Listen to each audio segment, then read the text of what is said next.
got my co-host Kyle. Say what's up. What's happening, y'all?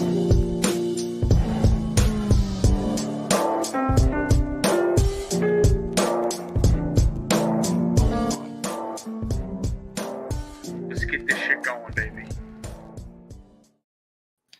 It's the most wonderful time of the year.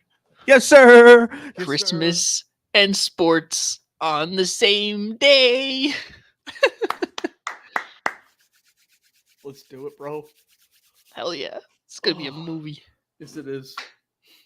What's going on, y'all? It's another day on the Day One podcast. I'm your co-host, Anthony. I got my co-host, Kyle. Say what's up. What's happening? First off, happy holidays. Merry Christmas, happy Kwanzaa, whatever you celebrate. Happy good times. Mm-hmm. Love the holidays. And you love the sports slate. So we got a lot to talk about this show. We're gonna break down our picks, pick this week's games.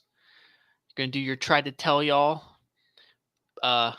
segment, and we got a couple of dialogues to bring up, including the GOAT conversation on the NBA side. Rashard Mendenhall, shout out.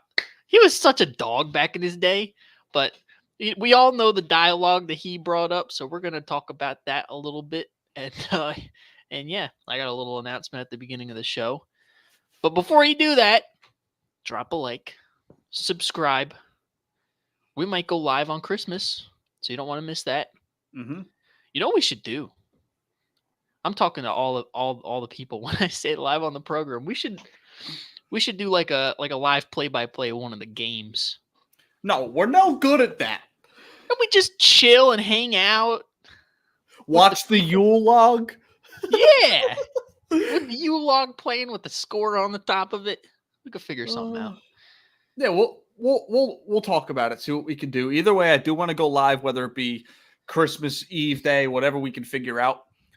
Just to ring in the holidays with everybody. Yeah. Talk some football, basketball going on around that time. Probably won't do picks or anything like that during that show. But Well, no, I mean we'll have all of the picks. we'll have our normal show next week as well. But yeah, dude, we got to get right into it. So do we want to discuss? Let me talk about my announcement. Mm-hmm. As you can see, that is a sim car right there. The pod was great enough to let me brace the Day One podcast brand on my sim racing late model for the upcoming pretend online racing pretend racing online season for 2024. And they're running super late models and pods represented. Yeah, it is, bro. I see it there. Right next to the 18 on the right-hand side. Looks beautiful. I would like it to be a lot bigger, preferably right on the hood, but I can't complain. It's on the car. It's on the car. Everybody's going to know. You might have to do a rebrand, like talking Budweiser to Amp type thing, like full Day One podcast branding. Yeah. At some point, yeah. It'll be your alternate jersey. Yeah, could be. So that's the backside view. Also on the other side, right next to the 18 on the left side. Hey, about 3 to 4 weeks that starts up, I believe. We're still waiting on the schedule, but on my Twitch channel, twitch.tv/acrowback, I haven't streamed on there in like over a year, but it's where the races will be in my perspective. So if you're interested, your day ones, go tap in over there when the races are. I'll keep y'all updated as per usual on the progress and results. So yeah, just want to announce that little thing right there. Wrapping the program. So yeah. Hell yeah, bro. I hope you have a successful season this year. Yeah, bro. Right? Don't let me down. Hey, we going for the chip. You're not representing yourself. You're representing us now. I won't let y'all down. So when I walk the streets of New York, I don't need all the fans coming up to me saying, you know what your boy did? Bro wrecked on the first lap. Yeah, bro. Yeah, bro didn't qualify. All right. We have a few discussions that need to be had to start the show. Okay. Mm-hmm. I think we should start with Shaq's comments regarding the GOAT debate. Okay. All right. So inside the NBA, this is a couple days ago, Shaq, Kenny, Ernie, Chuck, they were all having a dialogue. Okay. And Shaq brings up after Curry's phenomenal game-winning, game-saving overtime and fourth quarter he had, I believe it was against Boston. And the Warriors own Boston. We're in their head. It's every time we play them. Yeah. But Shaq brought up that Stephen Curry needs to be in the discussion for GOAT. What are your thoughts? Do you think he deserves, like, obviously he's not in the tier of Jordan, Jabbar, LeBron, but when you bring up guys on the outside looking in, your Kobe's, your Tim Duncans, is he in that realm? I think so. I mean, you look at guys that you have in that kind of discussion, and you look at what they've done for the game. Have they changed the way the game is played? Yeah. My answer for Steph Curry is a resounding yes. Agreed. I mean, the league runs on the 3-pointer now, and that's largely in part to, his play and the success he's had over his career. Mm-hmm. And I mean, you look at the resume, stacks up with Tim Duncan, Kobe, Shaq, Elijah Wan, guys like that. So I mean, yeah, I think it's a no-brainer to have him in that conversation. Now, in the tier of MJ and LeBron, that remains to be seen. I think those two guys, yeah, they're in a tier of their own. But Steph's one of those polarizing figures that we're gonna look back at over time and be like, wow, he really changed the game. And he could possibly end up being in the top 5 when it's all said and done. I think so too. I think for him to be in the GOAT conversation, it would take another MVP and another Finals MVP.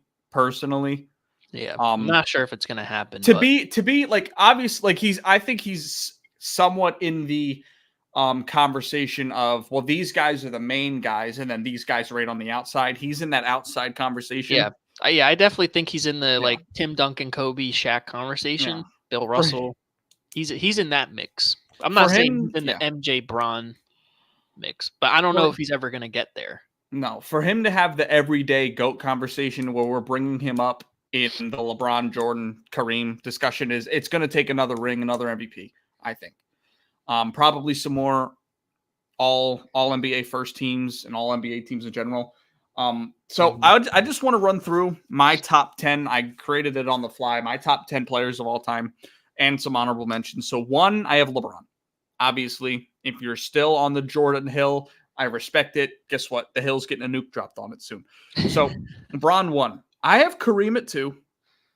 I don't think I don't think Jordan's number 2. You look at what Kareem did, 6 MVPs, 6 finals MVPs.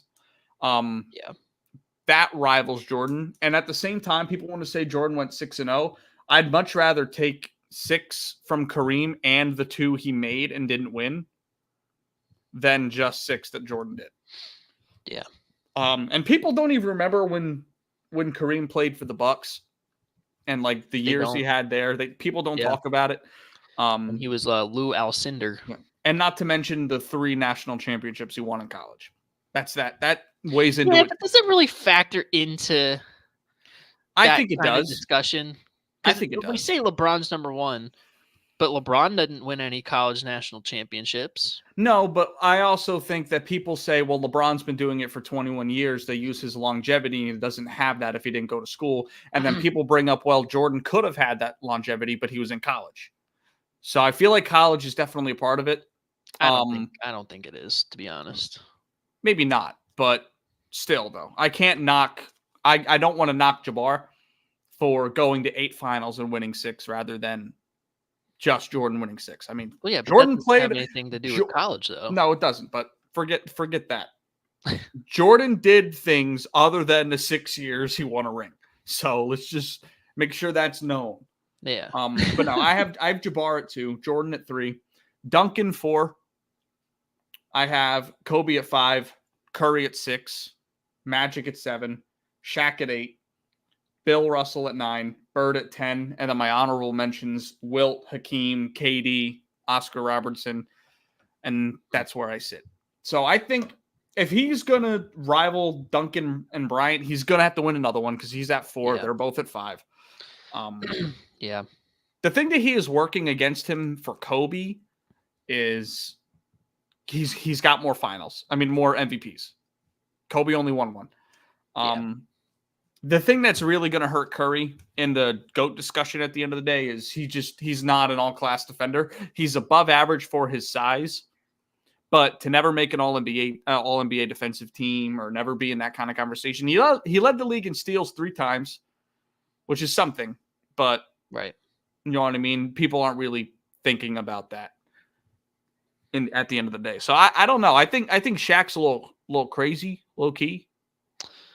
I love Curry more than everybody. Is he talking about mentioning him in the class of MJ and LeBron? Yes, like GOAT conversation. That's a little out there. His words were, we need to start talking about Steph Curry for greatest of all time. Those were his words. And then he went on, he walked it back a little bit and said in the discussion. Well, yeah, I think he should be in the discussion, but I don't think he's in, like, we're debating every day. Is MJ the GOAT or is it LeBron? I think that's what he means by discussion. Put him in that. I think he's in that second tier. I think so too. But I mean, his impact to the game was tremendous, and that factors into it quite a bit. Yeah, there's only one person that's. Yeah, they factor into it, career accolades and stuff like that, but it just MJ and LeBron it's different. I don't know how to explain it, but it's just different. No. The only guy that changed the league more than Steph or as much as Steph is Shaq. With the hack of Shaq, and they literally had to change the backboards and rims because of Shaq. There's a lot that really bakes into the GOAT discussion. I just don't know if Curry's in that Kareem, Jordan, LeBron thing. I don't think so. But I mean, hey, who knows how long he's going to play, and maybe he'll be able to get up into that discussion depending on that. But he's in his late 30s. Obviously, Father Time's going to catch up at some point, and it's not looking like the situation to do that is in Golden State. So it'll be interesting to see if he decides that he's just going to end his career there or go somewhere else and try to win another ring. Yeah. And I think there are ways the Warriors can make it back to contending. Like, they've got pieces that they can move to, like, I'm seeing Pascal Siakam stuff. And some other guys, but like there's ways that they can make it work. They just have to be willing to break up the trio. Yeah, that's the thing too. Like for a guy in Curry's spot, he doesn't really want to go through a 2 or 3 year rebuild. You know what I mean? No, why would he? Yeah. So, no, when you're competing for legacy, no, you don't go through a rebuild. Yeah, but hey, shout out to Shaq for bringing up the dialogue. Yep. It's definitely one that has to be had at some point, but not today. Not there yet. No, not yet. It is crazy to really think about it, that like we're watching 2 top 10 players of all time on a night-to-night basis. LeBron. Yep. KD even in that mix too. Top 15, probably stamped top 15. Yep. He just needs more rings, and he needs another MVP. Yeah. It's crazy. And then you look at the other guys like Giannis, Embiid. Yeah, Giannis can climb. Luka. Embiid, Jokic. Yeah. Oh yeah, Jokic. Jokic. If he gets another one, he'll be rivaling KD for sure. Yeah. There's a lot of guys, dude. There's a lot of really good talent in the league. I mean, fucking Devin Booker keeps getting better and better and better every year. Yeah, he's got to win some championships though to get in that discussion. I think he's getting to the point where he might be able to lead a team. I don't believe he's been there, but now with the playmaking that he's grown into, he's a consistent 28 and 9 a night. So, Yeah, which is nuts. facts. But yeah, I love the dialogue. Yeah, me too. Before you get into another dialogue, 4 minutes from now, kickoff for Thursday Night Football will begin. So, like we did last show, we're gonna make our picks super duper quick for that. Mm-hmm. We got the New Orleans Saints going into SoFi to take on the LA Rams. This should be a good game, bro. 2 7-7 teams vying for playoff position. Yep. The Saints trying to get stranglehold of the NFC South. Yeah, they're in a domestic dispute with Baker Mayfield right now. They are. 4.5 points is the spread. Rams are favored by 4.5. I don't know which way to lean with this one, bro. I love the Rams so much, dude. The Cooper Kupp, Puka, and Kyron Williams trio for that offense has been unreal. It's been insane, dude. Kyron Williams weekend. He's not. Let's just put it this way. Kyron Williams missed 5 games this year. He is 4th in rushing. That's insane. And like not far from second. Like he's only like 50 yards behind second. C-Mac's like 300 yards over everybody else. C-Mac has the rushing title, but yeah. Yeah, Kyron's at like 920. Number 2, Mostert's at like 969. So like there's a chance he comes second in the rushing crown with missing 5 games. That's wild. Yeah, so he's having an all-pro season. He's not going to get there because he didn't play enough, but yeah, I think he's incredible. I think Puka and Cooper have been playing great together. Matt Stafford has been like, I don't know. Matt Stafford's really pushing for Pro Bowl consideration at this point. Just the way he's been playing as of the last 5 weeks, they've been awesome. That defense has been great. The offensive line has seemed to click halfway through the year, and they've been unstoppable. And the Saints, I feel like the Rams are trending up, and the Saints are who they are. Like if you're having a domestic dispute with Baker Mayfield, I don't feel like you're necessarily that good of a team. And the Rams are comfortably in playoff position right now. I like the Rams to cover this spread, and honestly, I like them to win by double digits. Yeah, I'm with you. Yeah, I'm with you. Mm-hmm. I really do like the Saints and what they've been able to do as of late, but the Rams, they've just been peaking at the right time. Facts, dude. And it's hard. They're at home. It's hard to pick against them. So I'll be rooting for them in playoffs, especially if they match up with the Eagles in the first round. Of course you will, bro. You've been rooting on my downfall all season because not the Eagles' downfall, your downfall. Yeah, which means the Eagles' downfall. Actually, bro, my downfall will never come. It'll never come. Okay. Wait till you see the dialogue I'm about to bring up. But yeah, we're both riding with the Rams. Yeah. All right. Just wanted to get that in there before kickoff comes. Absolutely. Good call. So let's talk about the Birds a little bit here. I'm with that. I actually want to make a standalone video on it, but I'm with it. We can talk about it. I got some thoughts. So first thing I want to ask is, you agree with me? They haven't looked great in more than 2 games this season, correct? You mean it's been 2 games since they've looked great? No, I think they've had maybe 2 Eagles type games this season. Oh, yeah. Yeah. We haven't looked. We just haven't been the same team as we were last year. But a lot of us, including myself, wanted to put the green glasses on and say, sure, this is an issue, but we're winning. Yeah. But we're winning. But we're winning. Yep. And here we are on a 3-game skid. Who would have thought? And now here's who we are. Yeah. And to quote Unc Shay Sharp, you never accept anything in a loss that you wouldn't accept in a win. They've had a lot of red flags all year, and they're just starting to come to a head now, I think. That defense can get got by anybody. I don't think the pass rush is the same. And the one thing I wanted to bring up, remember last year we were talking about, and this was a big thing all over media, the turnover differential for the Eagles.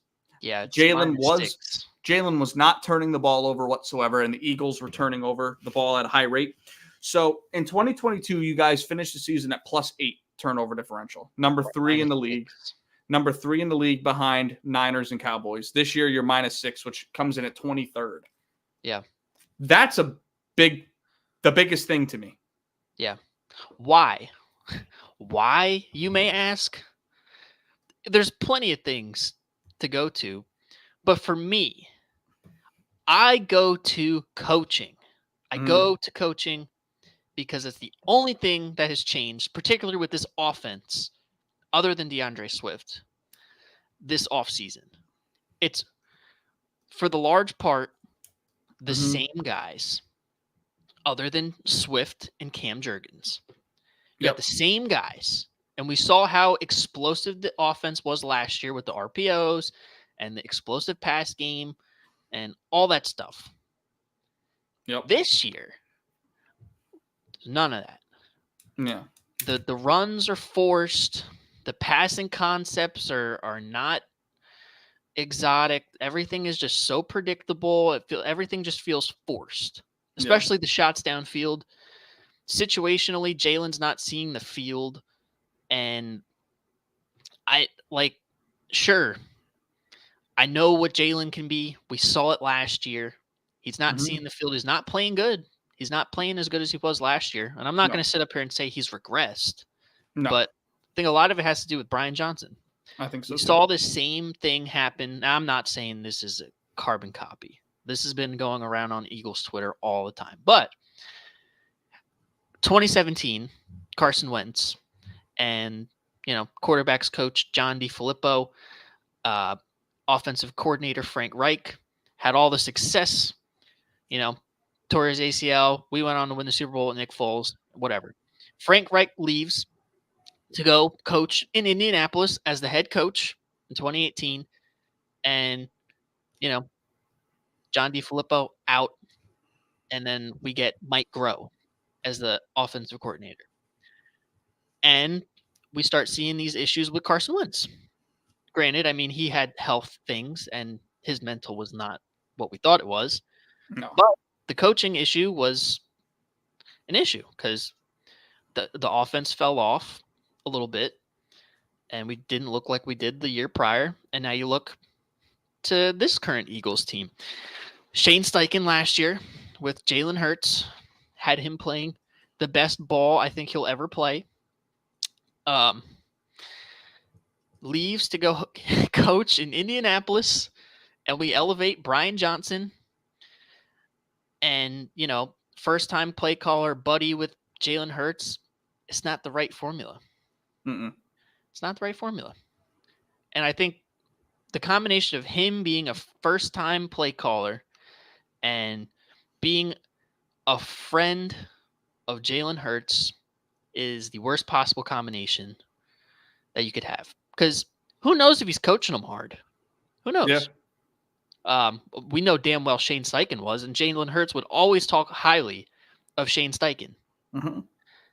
But it falls on coaching. It falls on Brian Johnson, but it also falls on Nick Sirianni for just letting this happen. We're predictable, but we're going to out-talent them anyway. That's not the case, bro. No.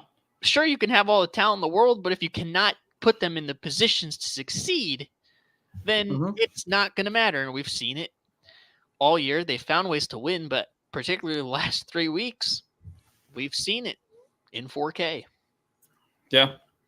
And there was, about the predictability, Christian McCaffrey was on with the Mannings on Monday night, and he went back-to-back plays just telling you exactly what was going to happen with your offense. When a running back is telling you what is going to happen, you got to change something, bro. Yeah. That is unacceptable. Yeah. But you know what they should be doing? They should be playing that in all the meetings, all the coaching meetings. Not really Yeah. the players. I mean, they could play it in the players' meetings, but for the coaches, you should be playing it on repeat Yeah. all week.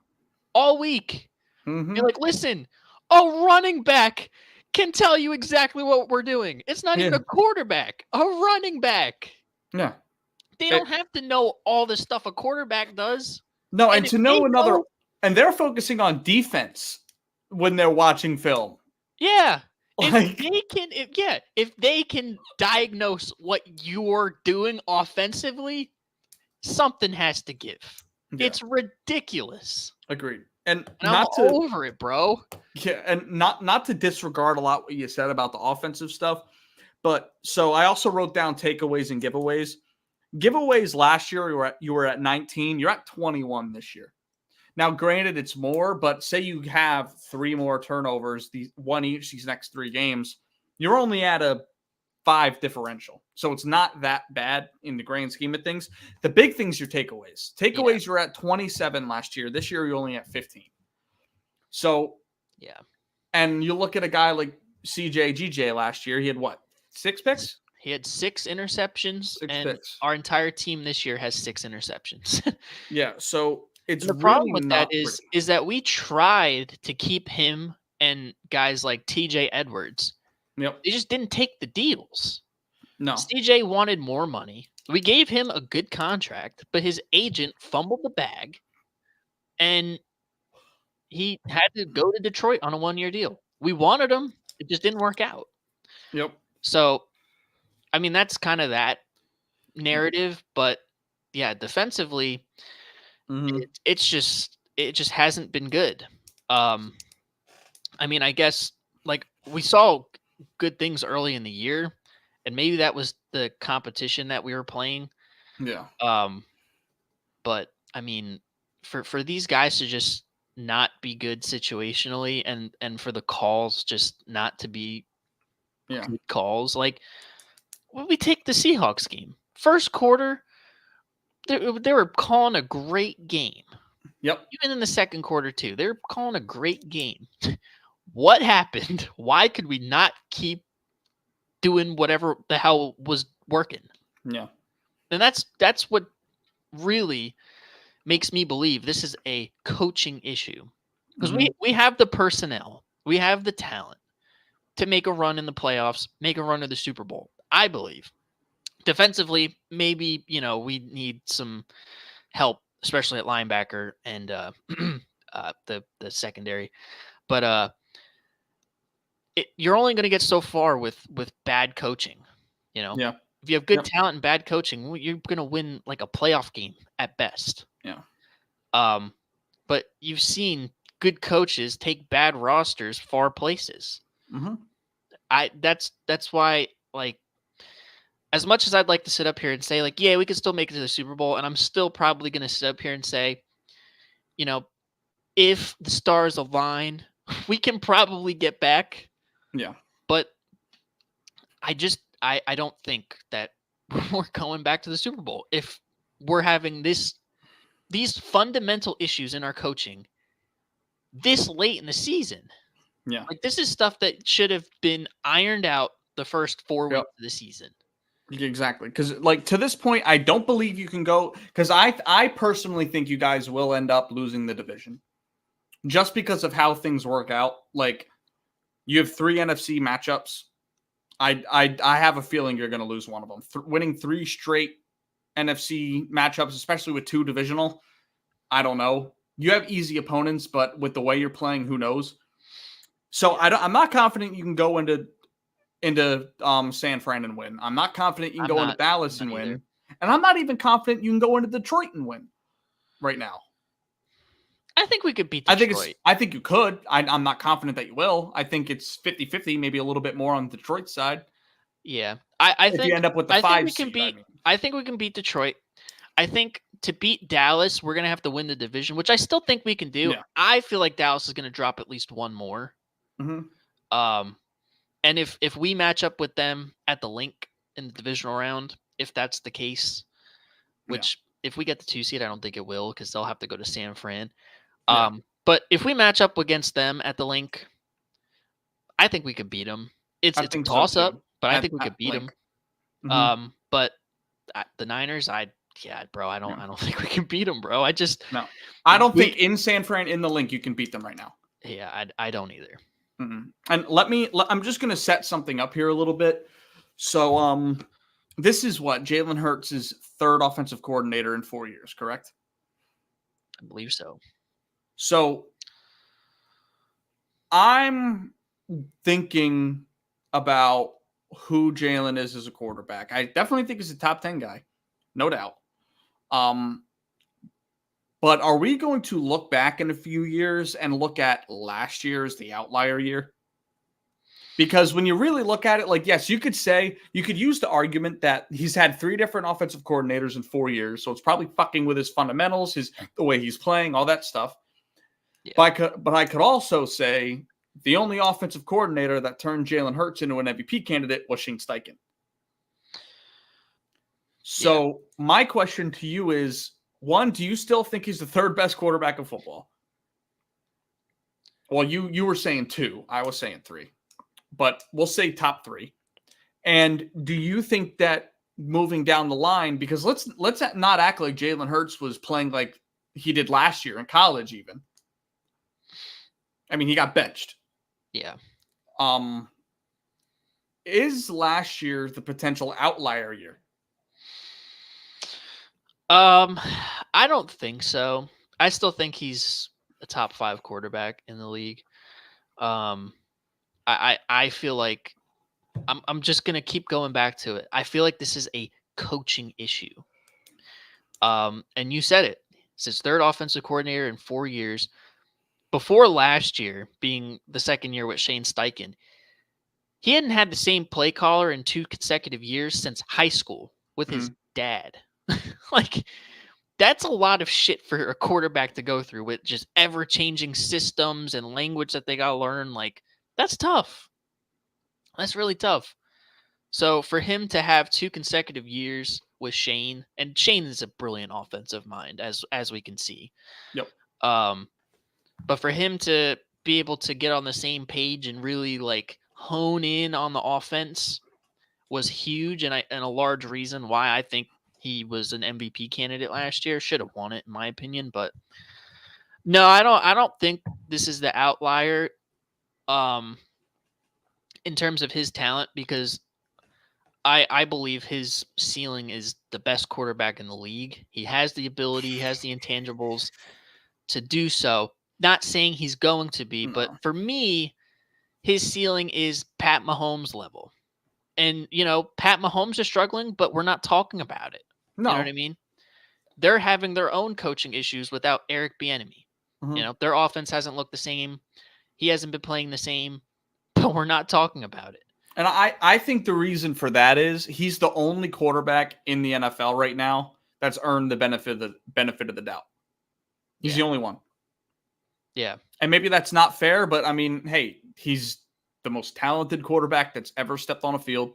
Right. And he's going to be in the GOAT discussion one day. So, I mean, it's not even like he's a guy that we can sit here and be like, well, maybe Mahomes isn't.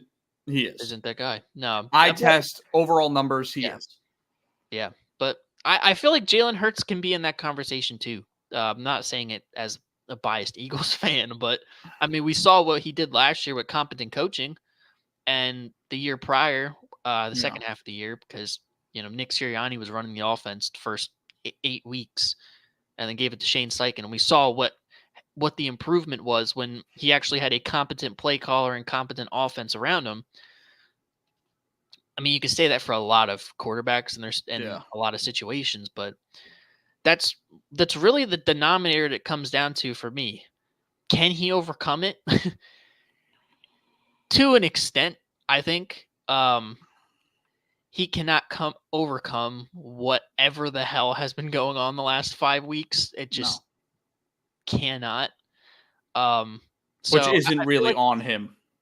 Yeah, I feel like it's a double-edged sword, because clearly, we question his abilities because he hasn't been playing well, and he's been turning the ball over, and he's not seeing the field good. But why is that? No. Well, it's a coaching issue, because Shane was stressing the important things that he had to do when he was here, and he was seeing the field fine, taking what Yeah. the defense gives him, going through his progressions and getting it to the right guy. We were seeing that the first 4, 6, 8 weeks of the season. Yeah. But now we're just seeing him lock in on guys, one read, missing wide open guys, kind of like 2021, the first 6 weeks, 8 weeks, whatever, when Nick Sirianni was running the offense. Yeah, bro, it's a big coaching issue, and we really, well, I mean, I guess you did too, but we as Eagles fans really overestimated the loss of these coordinators, bro. Especially Shane Steichen. Shane was the biggest loss of the offseason. And it's tough, but I think Jalen Hurts can overcome it. I still think he's a good quarterback. I do too. People questioning him being the franchise guy. I believe he's the franchise guy. You just have to get a competent system around him and a competent offense that isn't predictable, balanced. We've seen it. We've seen what he can do in a good system. Just to trickle back a little bit, the thing you said about Patrick Mahomes, that he could potentially get to that level, as in arguing for the best quarterback in football. I think that's kind of crazy because I'm not even confident. I think Jalen Hurts is a top 10 quarterback. I'm not confident he is a top 10 arm. Well, I mean, we saw it last year, though. We didn't. I mean, he didn't even throw for 4,000 yards last year. But that's not his game. It's not his game. But, I mean, does he have a better arm than Mahomes? And I'm not just mean strength. I mean raw arm talent. Does he have a better arm than Mahomes? No. Allen? No. Burrow? No. Stafford? No. Rodgers? No. And we keep going down the list. I'm just fumbling to come up with quarterbacks off the top of my head. But Herbert? Lawrence? Herbert? No. Lawrence? No. Lawrence has a fumbling problem. He's better than Lamar, I think, passing. I mean, we're already at 7. Yeah. And we're not even going to the arguable guys yet. So that's my issue with him. I don't necessarily think he has. I think he has the best intangibles outside of Dak and Mahomes. Like, those three have the top 3 intangibles in football, in my opinion. But I just don't think he has the arm talent to overcome. Oh, that's the other one, Dak. I don't think he's got an arm talent like Dak. You can argue that because you're an Eagles fan, but I'm going to. The reason why Hurts is better than Dak is because he has the combo of the running. I think Dak is a better arm talent. You've seen the numbers Dak's thrown for. He's had one bad season with turnovers, yes. But pure arm talent, I think there's at least 8 guys that are 100% a better arm talent than him. And then there's maybe another 3 or 4 that could be argued. That's my issue with it. I just don't feel like he has the passing ability to overcome adversity, because this is the first time they're facing adversity. Realistically, in the competing era of the Eagles with Jalen Hurts, this is the first bit of adversity. Yeah, I mean, you could argue with that. And my other thing is too, now with expectations, yeah, it is. Yes, with expectations. Yeah. Last year and this year, I consider that to be the years. Well then, yeah. So my thing is, now things aren't going well, and I think he's the best quarterback at the podium, probably all time at the podium. He just says the right thing every single time. He's sharp with his words. Yeah. It's always about the team. Right. Now they lose 3 in a row, and it's like, now it's like, we're not.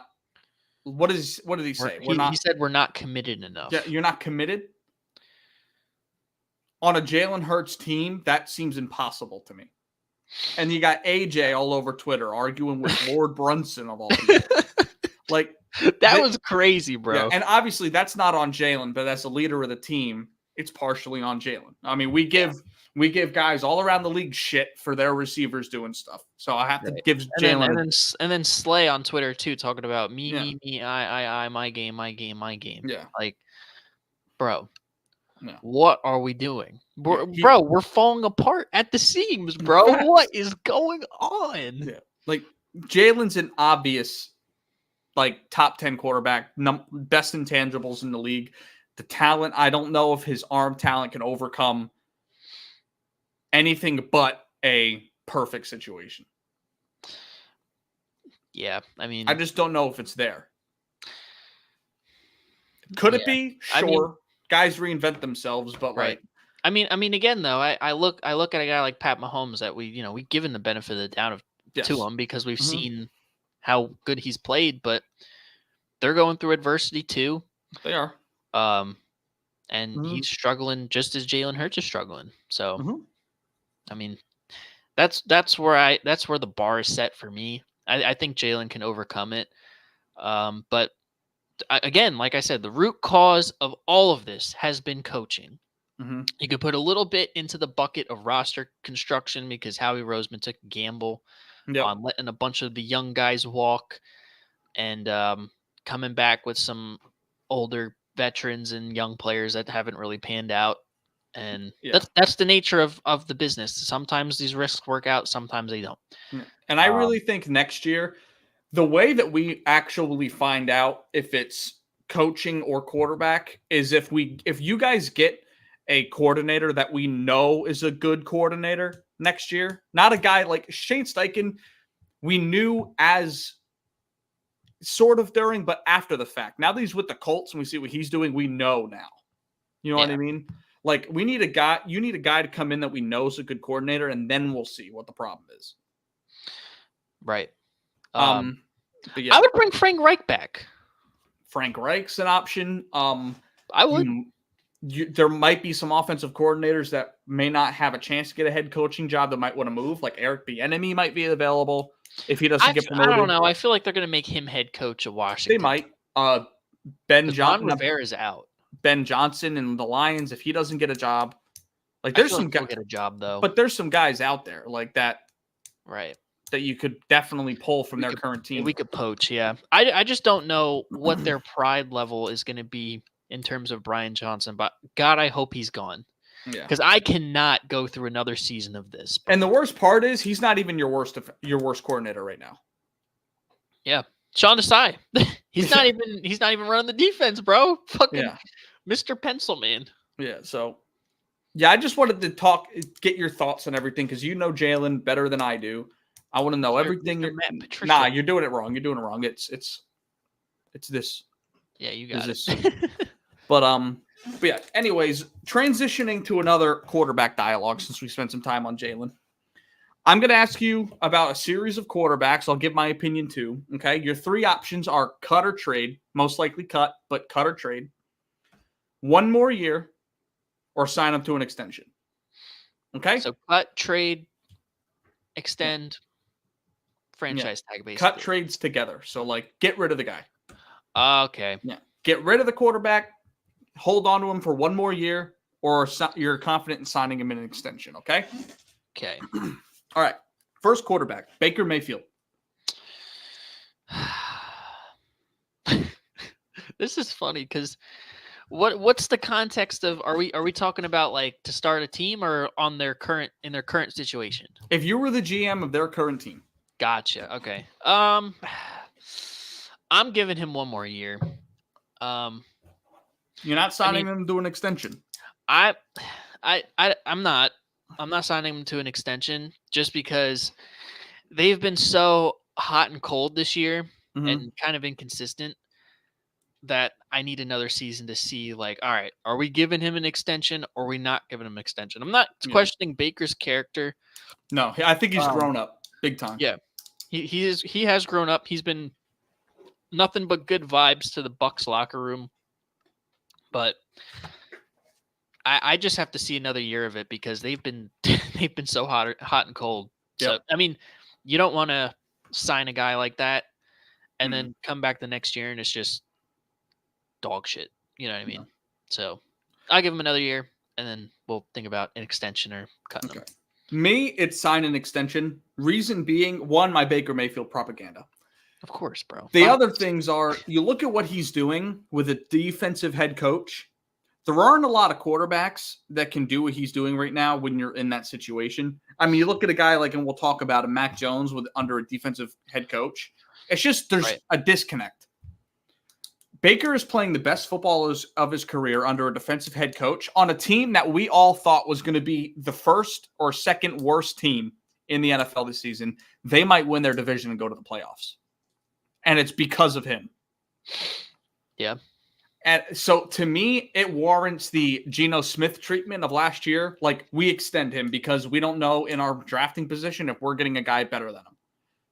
So I think you sign him to an extension. Makes sense.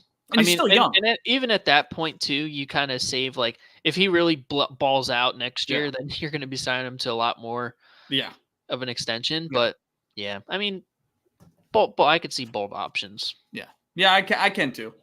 It depends on what happens down the stretch, I think, and then also in the playoffs.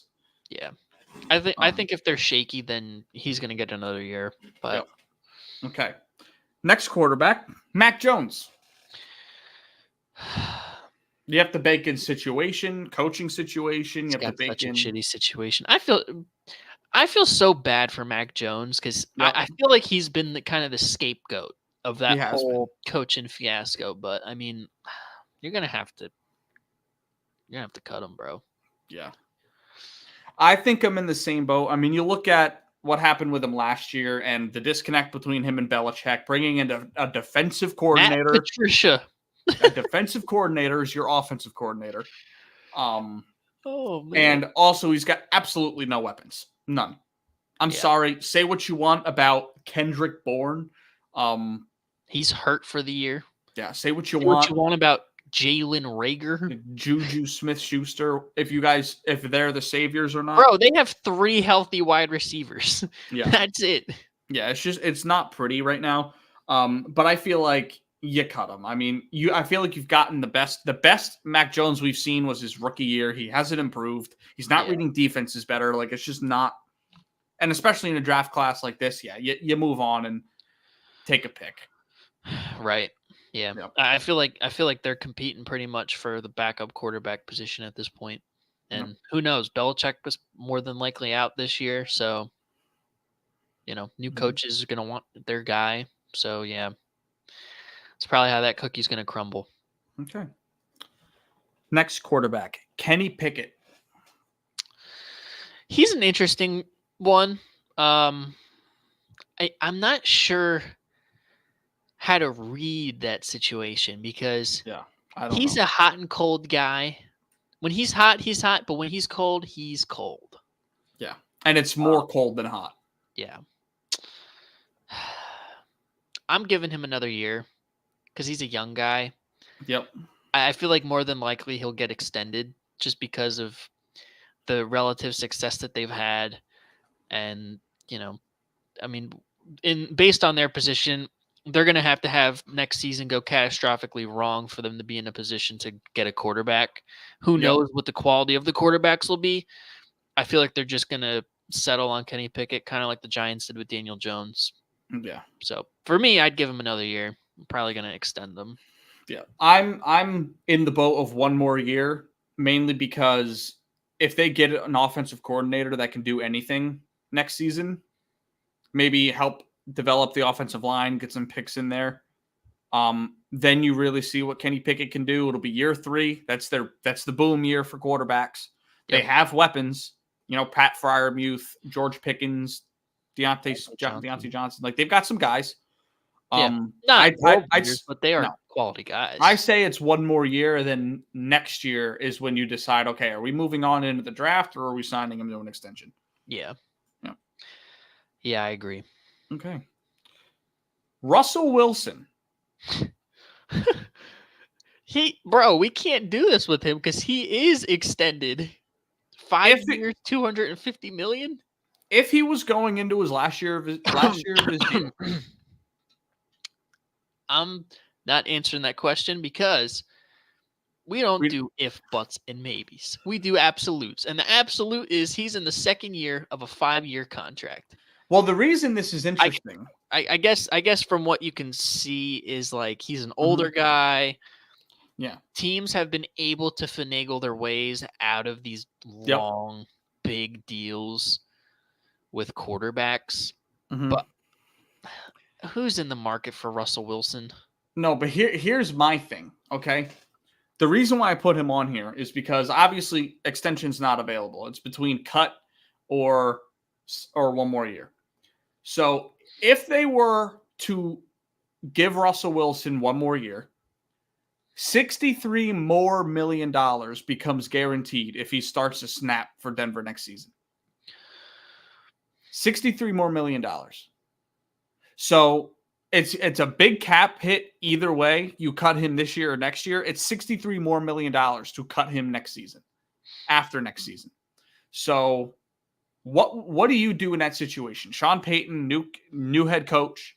You know what I mean? Not so sure about the relationship. Right. Do you let him play 1 more year and let more of his contract become guaranteed based off of how he's played this year? Or do you cut him and try to get somebody in the draft or another? Here's the issue, though. Yeah. You're not in the position to get a guy unless you trade Russell Wilson and more capital, probably the future first, second this year, maybe next year. Who knows? You're going to have to give up a lot to go get a guy who you don't really know if he's going to pan out. I mean, Caleb Williams could very well pan out. Drake May. Yep. The kid from Oregon, Bo Nix. Yep. Michael Penix. Yeah, Michael Penix. I mean, these guys could pan out, but you don't know. No. You know what Russell Wilson is, and you can kind of build around that. Granted, he's old and he's owed a lot of money, but what is your better option without leveraging future capital? You know what I mean? I feel like the Broncos are stuck with Russell Wilson. I don't think they are if they decide to move on from him this season. They are if they hold on to him 1 more year. If I'm Sean Payton, I don't care if we make the playoffs, miss the playoffs, make a run in the playoffs. I'm cutting him this season, regardless. Reason being, I'd much rather have money to build around a young quarterback than have absolutely no money to build around a quarterback. And let's not act like they have a bad roster. They've got a solid offensive line, good defense. They need a couple pieces. Their weapons are pretty damn good. They need probably a tight end. But that team is pretty good. Yeah. I'd say probably a body in the run game, but yeah, maybe. I think you surround him with pieces. You can make a run with a Russell Wilson like that. I don't think you can with the contract he's on. I think you can. I think they're going to hold on to him. Judy's coming up for a contract. Cortland Sutton, Noah Fant. They've probably got to sign some guys on the offensive line. They could probably trade him for a first rounder and get a guy in the draft. Who knows? I don't know. It's a tough one though, because you see the dilemma that they're in. Like they can save money by cutting him this year, but if they hold on to it, because it's like, what is Russell Wilson? Is Russell Wilson who he is now or who he was last year? Right. I think he's what he is this year. Recency. We'll see. Yeah. All right. Number 4.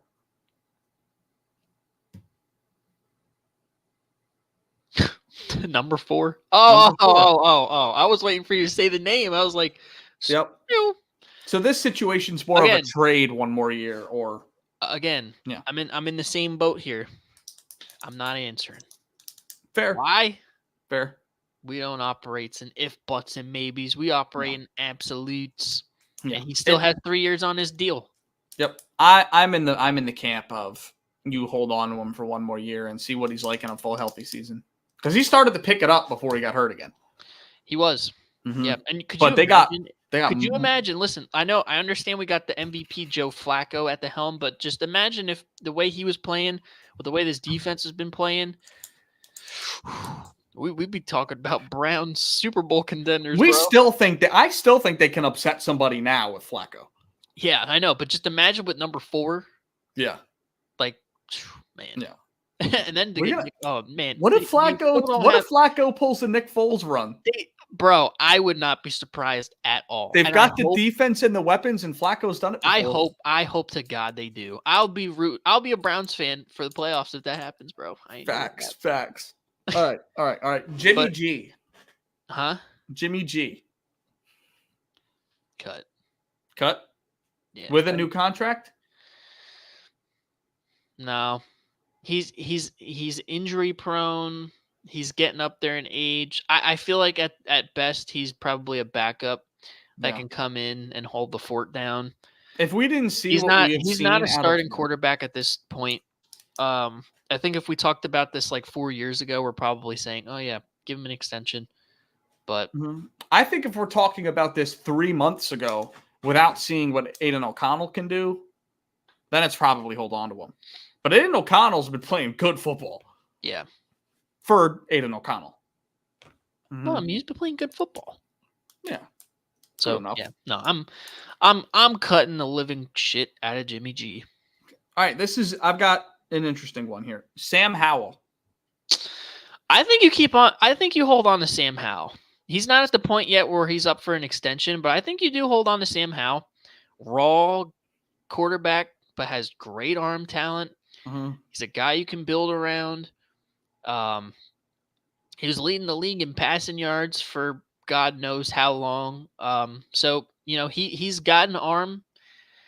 I think you get the proper coaching around him. I love Eric Bieniemy down there in Washington. It hasn't really worked out. I mean, they've just been a dumpster fire. But if they bring him in as the head pieces, yes. But once they get into that second phase of their rebuild, like Sam Howell's a guy that they could really build around. Do I think he could win a Super Bowl? Probably not, but he'll probably have the career arc of a Kirk Cousins or like a Jared Goff, a Matt Stafford. Yep. Like Detroit Matt Stafford, not LA Rams Matt Stafford. Yeah. Like quality guy, great stats in the regular season, not a lot of postseason success just because they can't really get there. Yep. But yeah, no, I'm holding on to Sam Howell. Yeah. And you have to if you're Washington. They haven't had stability at the quarterback position since they've won the Super Bowl. Yeah, I mean, he basically threw for 400 yards and 4 touchdowns against that Eagles defense. So, yeah, bro, for some reason he just decides to play like Tom Brady against us, and everybody else he decides to play like first-year starter Sam Howell. I don't get it. Yeah. They're Super Bowl. He's definitely blown the expectations out of the water, though. Yeah, I would say so. I'd definitely say so. And if they're smart, they'll bring Eric Bieniemy either back as offensive coordinator or as the head coach. Yeah. All right. I think he's getting the head coaching job, but that's another topic for another day. Justin Fields. Cut. Oh, clean your locker out. Go get a hefty bag. Throw your shit in it and get out. Man, for me, Justin Fields is an interesting one here. He hasn't had the best situation around him, and as of late, they've been trying to put some quality pieces together. I mean, you got DJ Moore in the fold. Darnell Mooney's a quality 2. Cole Kmet's kind of emerged as a good tight end. I still think you're missing some in the running game. And the offensive line has improved. Defense as well. A lot of it, in my opinion, is a coaching thing too. But Matt Eberflus, he's definitely a better DC than a head coach. You got to get a good offensive mind around Justin Fields. But man, I'm torn between I'm torn between trading him and giving him one more year. But where they're at is like you could get Caleb Williams and Marvin Harrison Jr. and then you think Caleb Williams, Marvin Harrison, and DJ Moore. Maybe go sign a running back or something, and or get one later y'all in are the draft. set. Yeah. Y'all are ready to hit the ground running. My thing is like last year. I mean, obviously there wasn't a talent like Caleb Williams in the draft last year. We get that, but they traded the number 1 pick last season. Yeah, when there were guys available. So I'm not so convinced that they will take Caleb Williams. Like everyone's saying, like, oh, Caleb Williams 100% going to the Bears. Well, I'm just saying if you're Yeah. trading away Justin Fields, that Yes, would of be course. your plan. Yeah. But if you're not Yes. trading away Justin Fields, then no, you're probably trading that number 1 pick to get another offensive star around him. The smart thing to do is trade him, get more draft capital, get Caleb, and go from there. Because I mean, they're not ready to compete, so you don't need to keep Justin Fields in the loop. You can you still got a couple years worth of rebuilding to do. Yeah, it's tough. I'm definitely going to trade him though. If I'm a smart GM, I'm trading him and getting Caleb. But last year they had an opportunity to take a quarterback at the number 1 pick. I mean, CJ Stroud right now is playing better than probably what Caleb Williams will in his rookie year. I mean, imagine CJ Stroud on this Houston team. I mean, on this Chicago team. They'd probably be in the playoffs. I mean, they have better weapons. I mean, maybe the jury's still out on Tank Dell and Nico Collins if they're benefiting from CJ or if they are actually good. Yeah, but again, I go back to a lot of the coaching situations there. D'Amico has done a great job. Agreed. But he's a defensive guy. Right. I don't know who their OC is, but I mean they must be doing a great job having him playing at this level, and we haven't seen it from Chicago. So it's kind of hard to compare situations like that. But I mean, I think realistically, they're probably going to keep him another year and try to get this thing going. Yeah. But I mean, the time's ticking for them. For sure. Okay. Derek Carr. Yo, these are some really good. Yeah, I have 3 more after this. We'll get through them pretty quick because I know we want to get to some other things. Right. I'm probably going to keep Derek Carr another year at least, if not extend him. I mean, I don't think the Saints are going to get anything better than Derek Carr at this time. And I mean, they could make the playoffs with a guy like him and the weapons they have around him. I mean, probably need to retool a little bit defensively, but I mean, they could definitely do some good things with Derek Carr, and I think you hold on to him. I think so too. I think it's 1 more year for sure because I think you and I both had expectations coming into the year that they could be fighting for the 1 seed right now, and they're 7-7.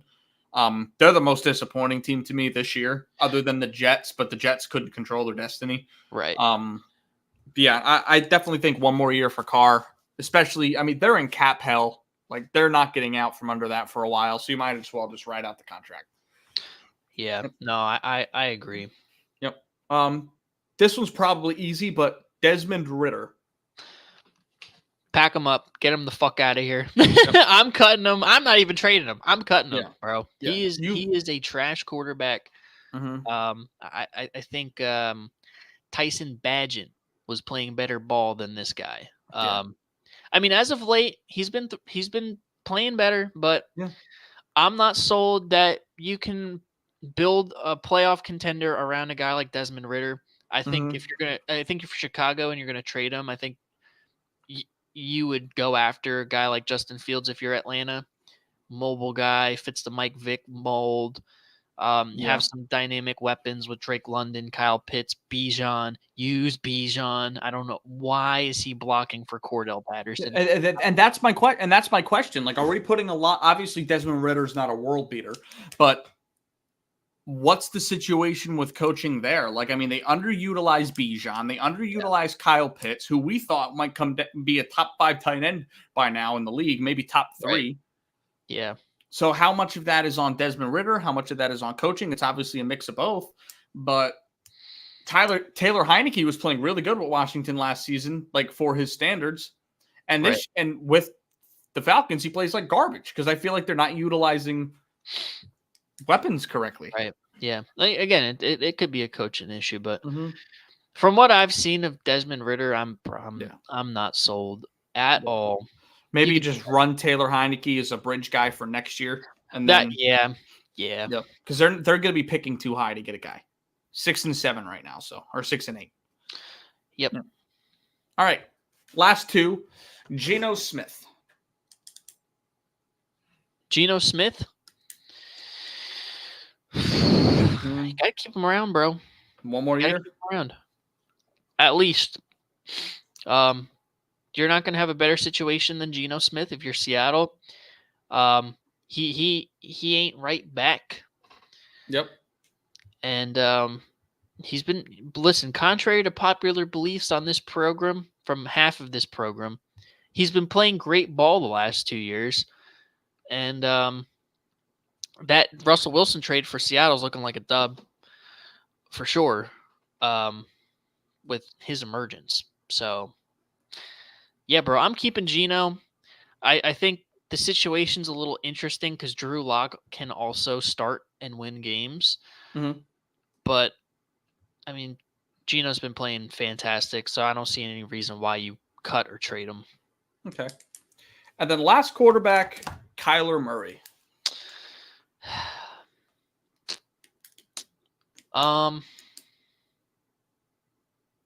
going to try every way that I can to trade Kyler Murray.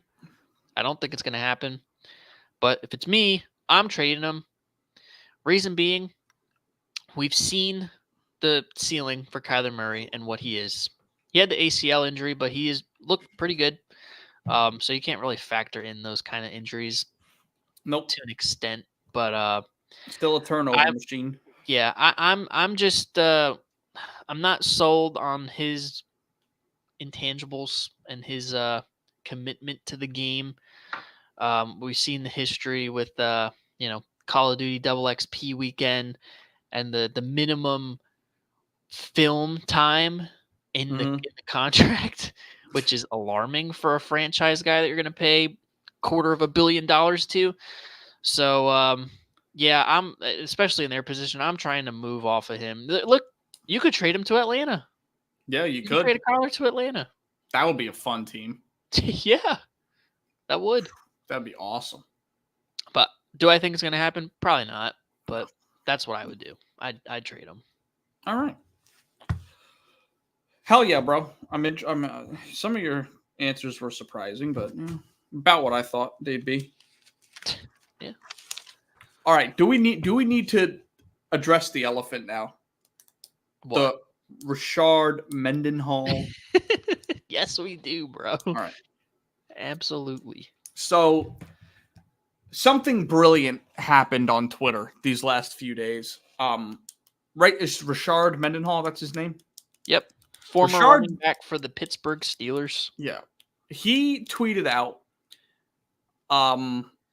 basically that he's proposing the idea of an all-white versus all-black Pro Bowl. So, in his words, the white people stopped telling him about football. And he also said that he's better than your GOAT, a guy I've never heard of. So, I guess this raises the question, who wins? What do the teams look like? And this is all out of good fun. Everybody all over the place has been having fun with this. White folks, black folks alike. And it's crazy to think sports is the number one unifier of all things. Right. Like, we've been having a problem with like racial inequality in this country over the past few years. And honestly, the past 100, 200 years, we've been having this problem. Yeah. And now, of course, sports related, we can all joke about it, have a good time, make fun of your black friends and white friends alike. Right. And I think it's a beautiful thing. I agree. do. I full-heartedly agree. Yeah. This is why sports is a great thing. Because I mean, obviously in this country, in the world, race is a huge topic of discussion, and the things that follow that. But for a guy to say something like that, kind of outlandish, is hilarious, and then the response is kind of surprising, but also wholesome and funny at the same time. Like, everybody on social media has kind of taken this thing in stride, and we're really debating these rosters. We're debating the roster eligibility of some folks that kind of lay in the middle of the teams. Mm-hmm. Yeah. So we're gonna put together some teams here. Okay. I say people have been deciding how they want to do the Samoans, the Asians, the halvesies. Okay. I say none of them. We go with none of them. We only do the whitest of the white. That includes like Europeans, like regular, like, French, German, English, like it includes them. Okay. Right. And also we're giving Young Hoku to the black team because there are no black kickers. Okay. Unless Marquette King is going to. He can punt. He can punt. Yeah. Okay. Unless he's going to come back and sign with the team. Or destroying whoever. There's apparently the Steelers have a black punter right now that I'm unaware of. Apparently they do. I'm unaware of too. So we can choose whoever there. But so for the halvesies off the table. So guys like Patrick Mahomes will not be taken in this draft. Okay. So quarterbacks for the white side, I think it's between two guys, Allen and Burrow. Who do you like? I prefer Burrow. Yeah. Yeah. I see, for an event like this, I'm probably going to lean towards Josh Allen. Mm-hmm. But I'd go Burrow. We could pick Burrow. We'll go with Joe Burrow. Burrow. We know he can, in a winner take all, he can get it done. Okay. Quarterback for the black side. Lamar Jackson, Jalen Hurts. See, Jalen Hurts, I'm going more playoff success. I'm going with Jalen. Okay. No doubt about it. All right. Question what you will. Now these both can be like QB1, QB2, but because I was thinking like, all right, we're thinking like just straight up like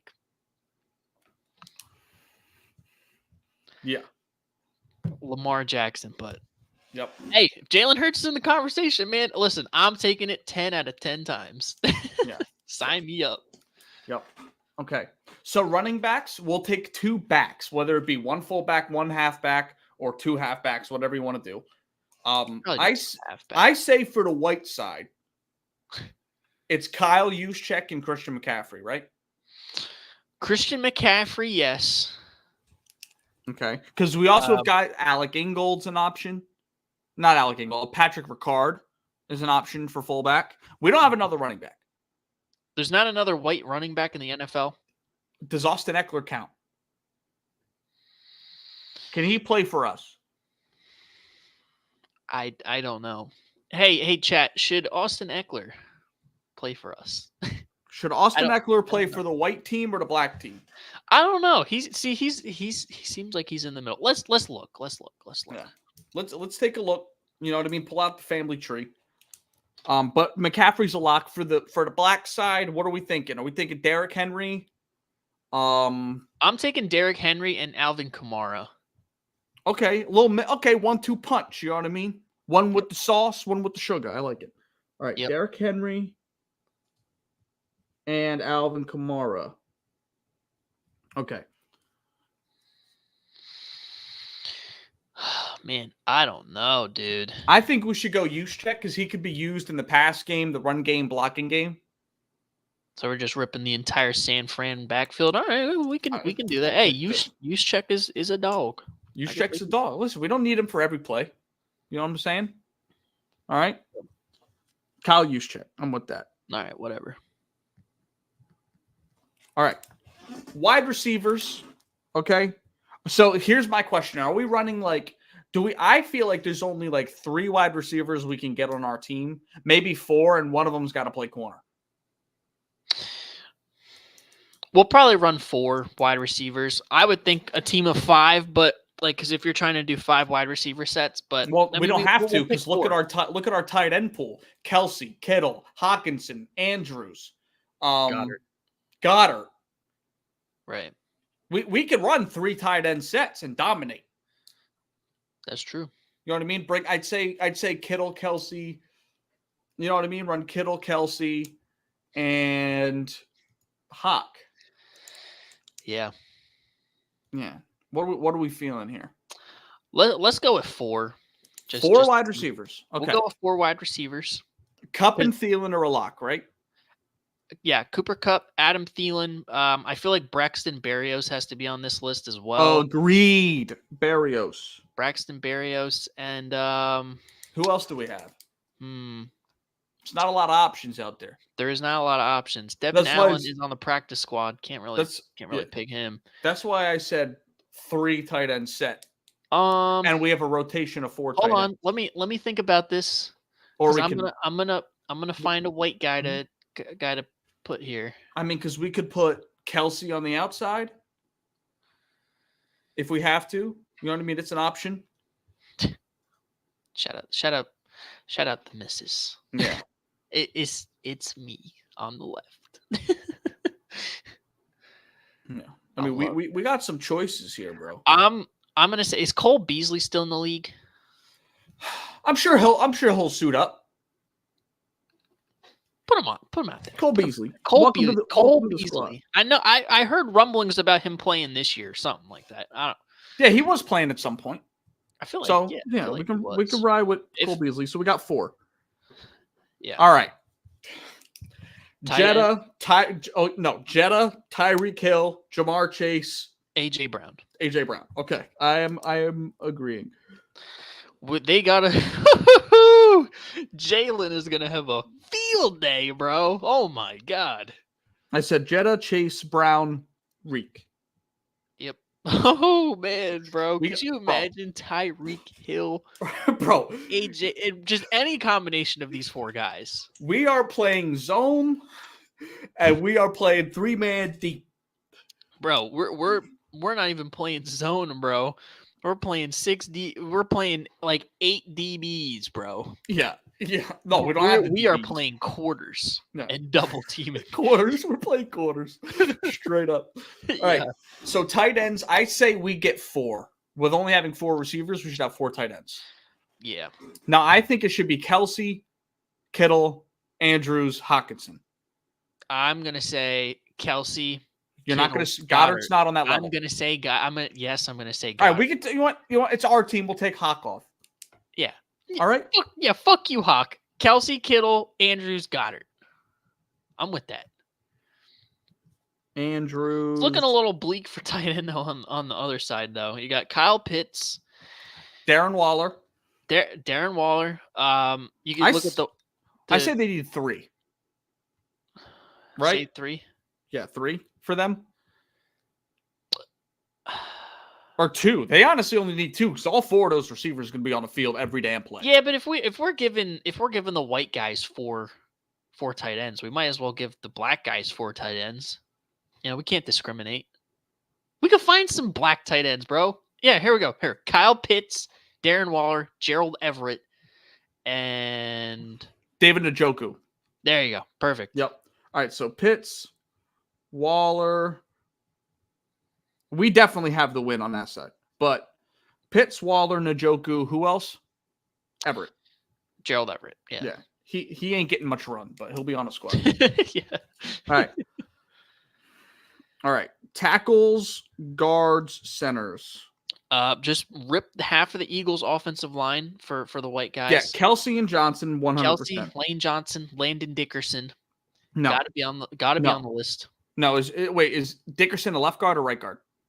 He's a left guard, but he can play both. Zach Martin has to be on here. It's a lock. Zach Martin. Move him around. Well, yeah, but Zach Martin on the list has to be a lock. All right. Martin.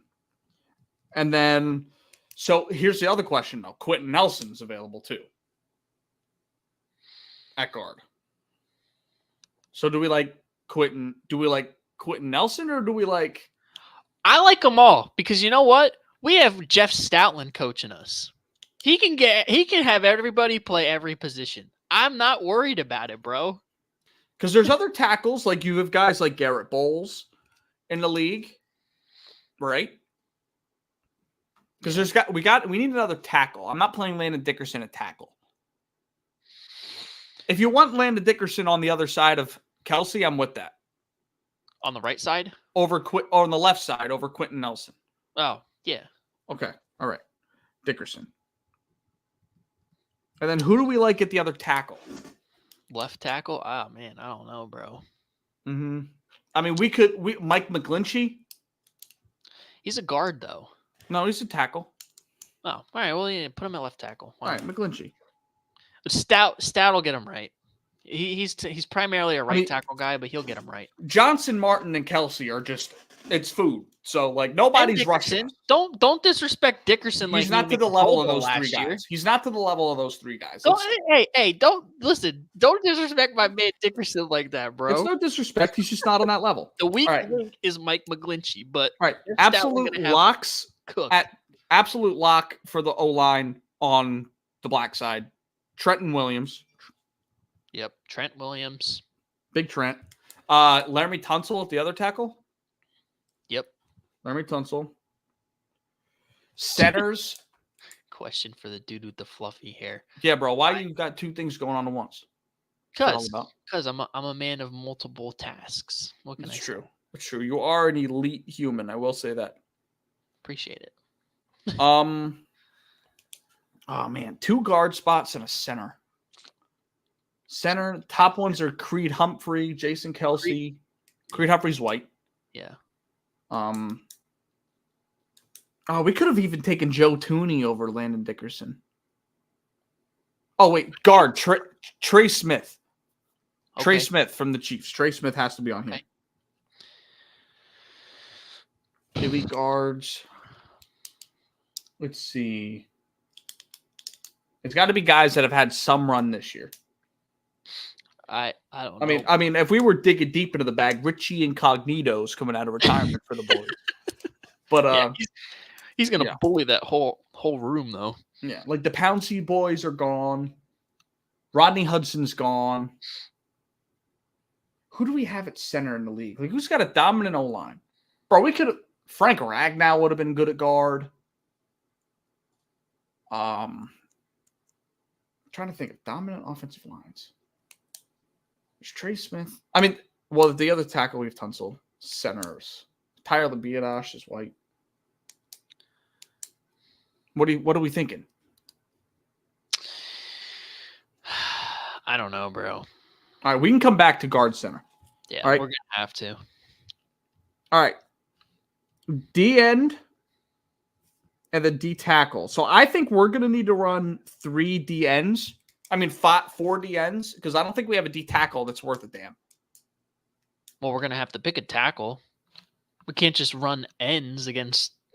Yeah, we can. There's big guys. TJ Watt, Max Crosby, Nick Bosa, and Joey Bosa on the edge.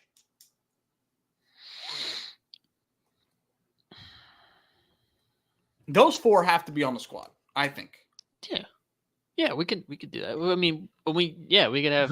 Think real quick. Who do we have at D tackle that can work for us in the league? That's a tough question. Mm-hmm. I don't know. That's my point. Mm-hmm. I got news for you. Their line ain't holding up to Max Crosby, TJ Watt, and the Bosa brothers. Right. All right. I mean, if you want to roll with straight up edge guys, we can. But the Bosa's on the edge because they're smaller. Crosby and TJ Watt up the middle. My only worry is, like, what if we want to play like a 5-man front? And what if these guys need to get rotated out? When we go to grab linebackers, we can get a linebacker who rushes the passer. Yeah, bro, because they got us beat over there, bro. D tackle Aaron Donald for them, no doubt. Aaron Donald, Khalil Mack on the edge, especially this season. I'd probably run Judon. I'd probably go Micah. Yeah, you're right. Micah, Hassan Reddick. No. Judon. And who's the other guy you said?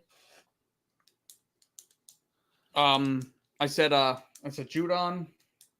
I said Micah. I said Aaron Donald. Another Khalil Mack. Khalil Mack, yeah. Well, we have another D tackle spot. Do we want Quinnen Williams? Do we want Chris Jones? Chris Jones. Chris Jones? Okay. We'll go Chris. Oh, so then what's the second edge with Micah? Hassan. Don't give me that look, bro. All right. Don't give me that look like Hassan Reddick is not one of them boys. All right, I'll take it. All right. Two we'll go 3 linebackers here. So obviously Fred Warner. Oh, this is for the blacks or this is for the whites? Right now we'll go to blacks because they're easy. Warner, Roquan Smith, and Patrick Queen. Is there anybody else we're missing? He's got guys like Levante. CJ Mosley there too, if you want. Levante David, CJ Mosley. Levante David's too old. Okay. I'm not putting him there. CJ Mosley. Quincy Williams is having an all-pro season. Yeah. Well. Warner, Smith, because like the way their defensive line works out, like with having 2 legit D tackles, they don't need another rushing linebacker. So they can go with Warner, Smith, and another like coverage guy, run stopper type. So Patrick Queen then. Yeah. All right, Queen. All right, this is where it gets interesting for the white boys. Yep. Drew Tranquil. Alex Singleton. Alex Singleton is an option. Alex Singleton's a guy. Oh, we're cooked. Bro.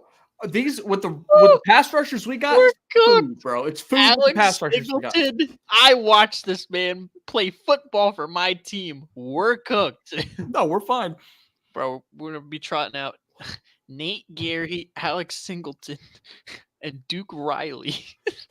Oh wait, no, he's on the other side. I lied. Tranquil. I feel like's a lock. Would you consider Matt Milano? Oh yeah, Matt Milano. I said Europeans. Matt Milano. Duh. Milano might be the second best linebacker in football. All right, cool. All right, Milano, Tranquil. See, that's not bad at all. Tranquil's a good serviceable linebacker. And then yeah, I mean you could throw Alex Singleton in there. He's a good run stopper. Yeah, so you kind of get the best of all worlds. Yeah. Unless there's somebody we're missing. I don't think we are. I don't know, bro. Singleton, no, Singleton. All right. Single. All right. Corners. And then we're cooked. We're cooked. Safeties for us, Reed Blankenship, Harrison Smith, locks. Yeah.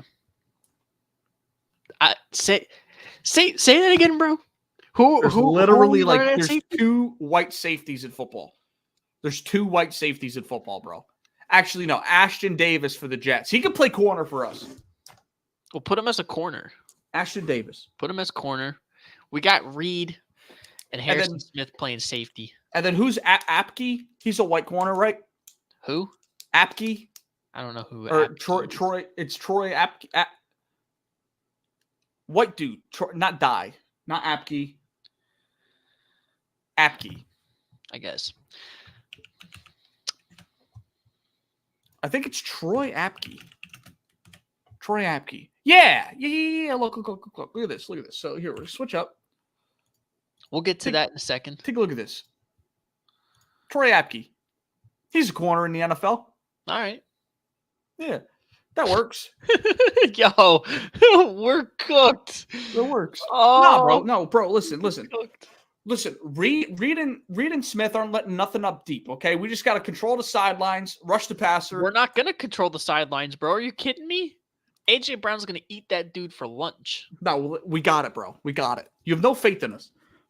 But, bro, when we get to coaching and kickers, when we really lock shit down.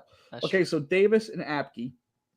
All right, so corners for them. Ramsey, Gilmore, Surtain, Gardner, those 4, I think, are the ones that we pick from. No Slay? No, he's not better than those 4. Okay. I feel like Jalen Ramsey's a lock. Right? Yeah, I put Jalen Ramsey on there. I put Sauce on there. Maybe one more corner. We're going to have to run a lot of 3 linebacker sets on our team. So we can only go with 2 corners, 2 safeties at all times. Yeah, that's true. That's a mismatch, though, when they go 4 wide. Now we got to... It's food. Yeah, Sauce, Surtain. It's between Surtain and Ramsey. Gilmore, probably. I'm putting Surtain on there. Surtain, Trey White, Gilmore, Diggs. Trayvon Diggs. There you go. Diggs? All right. They need a guy that can really get a pick here and there. All right, then safeties. We have Justin CJ Simmons, Gardner-Johnson. CJ, GJ. And then for like the free safety, we've got Justin Simmons, Jesse Bates, Kevin Byard. Kevin Byard. No. Yo, bro. No. Not Kevin Byard. It's a name, bro. It's a name. I think it's between those 2. Hufanga. No, because he's not black. He's He's in the middle. He's in the middle. He don't count. All right. Yeah, all right. he's a halvesies. And I guess Justin Simmons and Jesse Bates are both halvesies. Yeah. Jabril Peppers. Yeah, that's the name you go to. We can play Derwin James on the free safety before we do that. There you go, Derwin James. Perfect. Right. I'm with that. All right, and then that's a fucking phenomenal secondary though. Facts. Filthy safety, so filthy back end. Facts. All right, punter for them, Marquette King. Yep. And then kicker, destroying.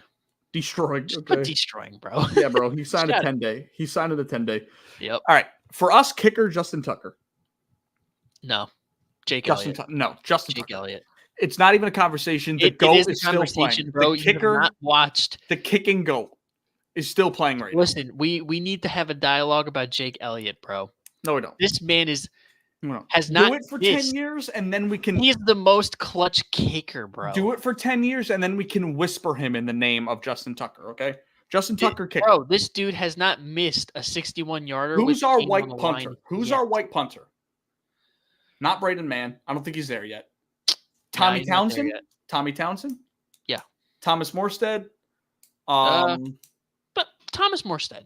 All right. Thomas Morstead. Jake Elliott and Thomas Morstead. I'm with that. Right. And I've been thinking about this a lot for the coaching. Okay. Head coach, DC. Are we doing head coach, OC, DC? Yeah. So here's what I'm thinking for the white folks, and I definitely think you'll agree with me here.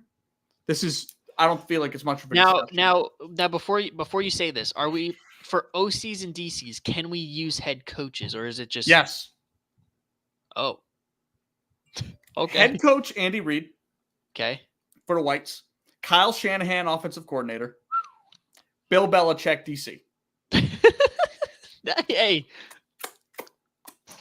food. Agreed. Yep.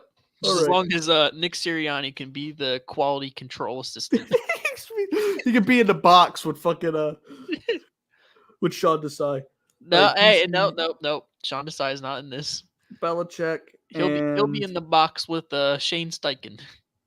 Shanahan. All right, and then for head coach, D'Amico Ryan's OC, I think. Head coach Mike Tomlin. Mike Tomlin, head coach. D'Amico Ryans for DC, and Eric Bieniemy, offensive OC. Yep, we got the mismatch though. Bieniemy, unless Ryans. Oh, hey, bro. I'm telling you what, the coaching staff for the Whites is going to have an all-star staff. Defensively, Bill Belichick being the DC, but you got guys like Jim Schwartz. Matt Patricia being like linebackers coach or something. We can bring in like Zach Taylor or Mike McDaniel as our quarterback coach. Shane Steichen as like the pass game coordinator. I mean, they just started hiring black folk not too long ago, so there's not a whole lot to pick from. Yep. And then on the other side they got like Brian Flores. Yeah, they got some guys, dude. They got some guys. Dude. Man. Mm-hmm. Yeah, bro.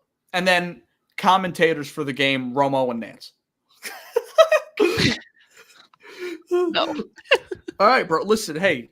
I'm with Peyton Manning, Eli Manning commentators. I'm with that. Yeah, so this was fun. This is all in fun. Okay? Don't say in the comments, "Oh, you guys are messed up." Go look at Twitter, search white versus black, and it'll be all over the place. Search up Rashad Mendenhall. Yeah, sure. Search up Rashad Mendenhall. You have a good time. Okay, go watch Bussin' with the Boys, Pat McAfee show. They all talked about it. It was all fun and games. Yeah. All right, but white folks getting it done. Oh, yeah. All right, bro. Let's get into try to tell y'all. Let's do it. All right. So let's Real take a quick. look here. Drink it in. So there was a lot of honorable mentions this week, and I just want to run through them quick. Embiid, 52 points last night with 12 rebounds. Gross. Mm-hmm. Goff with 250 passing yards and 5 tuds against the Broncos in their beatdown at home. I thought that was a great game. Yeah. We have James Cook, 200 plus yards total purpose, 2 touchdowns. McCaffrey had 180 total yards and 3 tuds. Aiden O'Connell had 4 passing touchdowns and 280 yards and put up 63 points with the Raiders. Okay. Chet Holmgren had a 17, 10, and 9 block game. Love it. And Kyron Williams had another 150 total yards and 5 receptions. Love it. Are running backs back? Yeah.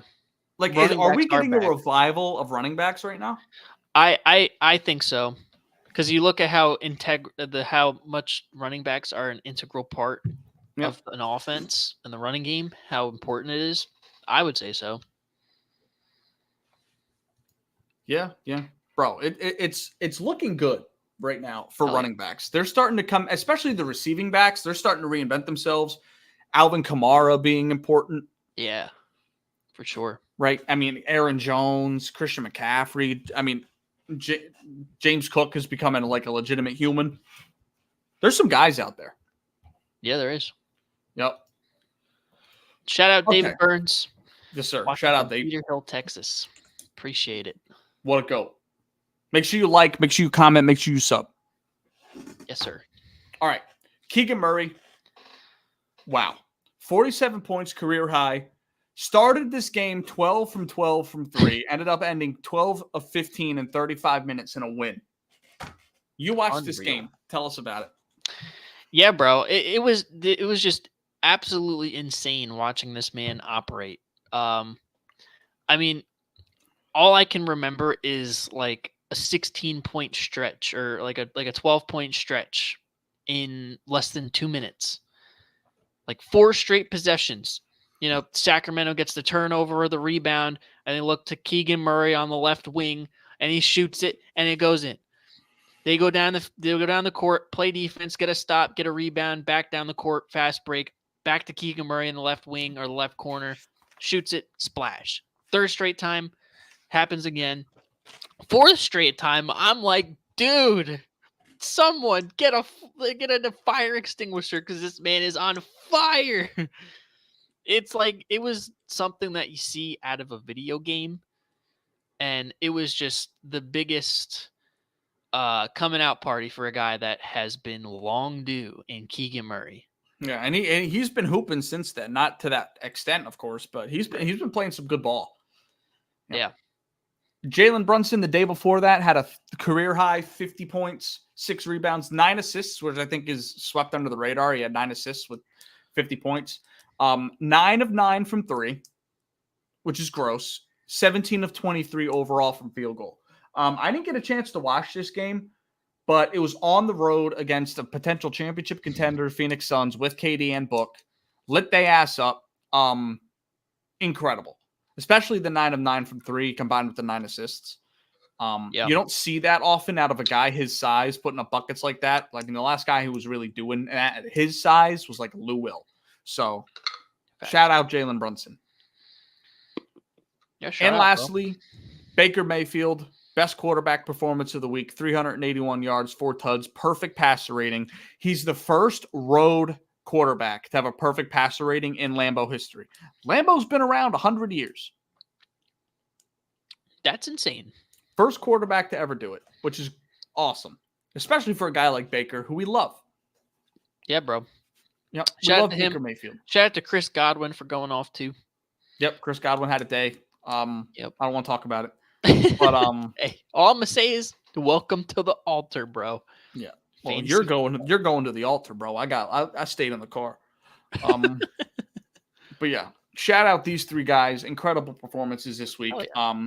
A bunch of other guys deserved recognition, but these were the three that I settled on, even though I could have gone a multitude of ways. I could have gone a full running back edition, but I didn't. Yeah, I like the list. All right, bro. Let's take a look here. Yep. So Kyle had a little bit of a typo. He did. won the week at 11-5, and I was at 10-6. Mm-hmm. But he has it kind of switched. The overall records are correct. I'm only 5 games back. Yep. We are gross. We are absolutely filthy, bro. I think this is like I don't even know how many weeks it's been that we've picked like 11-5, 10-6, above 500, but it's been like the majority of the year that we've picked more than half of these games. Yep. We've each only have had 2 under 500 picks this year, and they weren't even that bad. They were like 6 and 8. It wasn't like 0-12 or something. Yeah, or 2 and 11. Like it's been pretty dominant on our end. Nobody else is doing this on the planet right now. Absolutely so, not. Yeah, we are easy the most W's. accurate pickers of football games out in the sports world. Facts. So if you would have put $1 on every single game we've picked, you would be positive right now. Yeah, just look at the records. Just look at the records.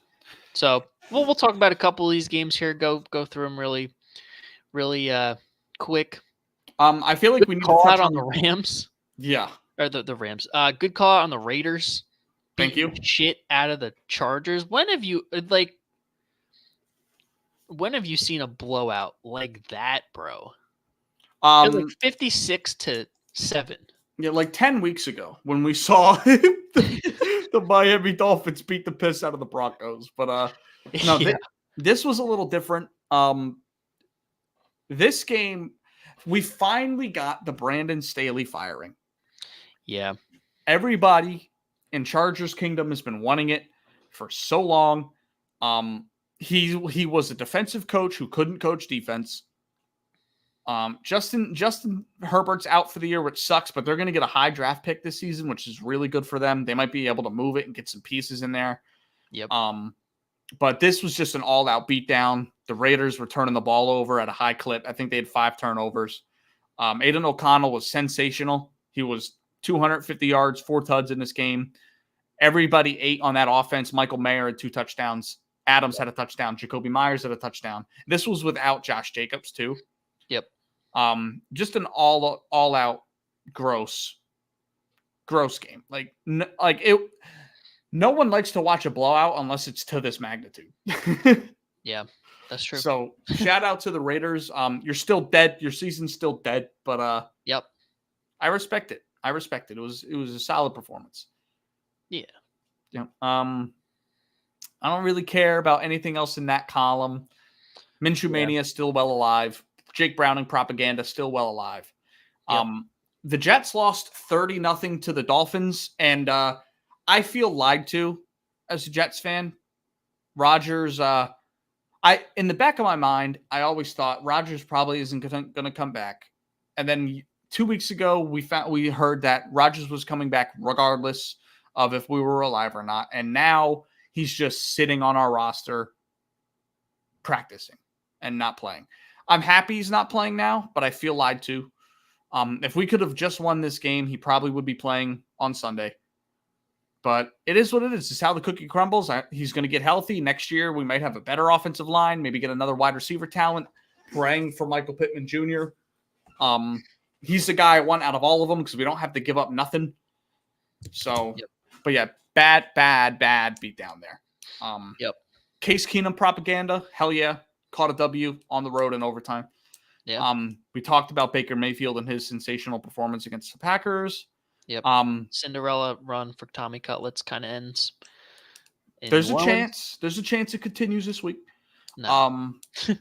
I mean, hey, who knows? But Shout out to Bryce Young getting his first career win. Yep. The first person, their other quarterback won that other game. So Bryce Young's first career win. Yeah. Joe Flacco is cool. 364 yards, 2 touchdowns, 3 interceptions. That's a Jameis Winston type game, but they won. Shout out. Kansas City got back on track despite Travis Kelce only having 5 catches for 23 yards. Rashee Rice is really turned into a guy on that He team. has. Yep. Absolutely. He's averaging like 95 yards a game over the last 6 weeks for them. He's been unreal. He's super close to breaking he already broke the receiving yards record for a rookie for the Chiefs, and he's super close to breaking the receptions record. Yep. And that's what the Chiefs need, a guy like Rashee Rice. Yeah, I think they need one more guy, but I agree. he's definitely stepped up and given them enough. Yep. Another San Fran beatdown behind a great Purdy game, C-Mac game. Not much to talk about there. He's probably the MVP right now. We'll see. Say what you want. I mean, I don't think he ends up being it because I just think McCaffrey and him are going to take votes away from themselves. Yeah. They're both going to get run. So, yep. We talked about the Rams a little bit. Rams. Stafford being on track. Yep.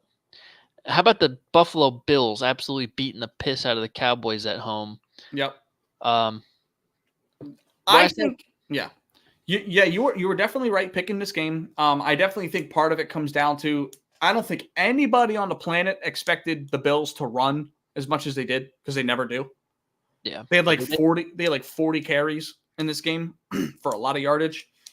Obviously that's I'm not trying to negate how bad Dallas played, but they played bad on the road against a good team. Yep. But we'll talk about that more in this next game because I definitely have some questions for you. Yep. We thought Sunday Night Football was going to be a really good game. Trevor Lawrence still has a fumbling problem. Maybe he needs to take a page out of Jalen Hurts' book and do some fumble drills. Yep. But the Ravens keep on keeping on, 11-3, leading the AFC. Yep. And then the last game we talked about it, watched it, Heartbreak Live.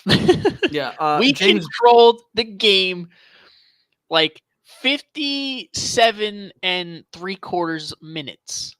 Yep. And it just fell apart. And we got. Yeah, it did.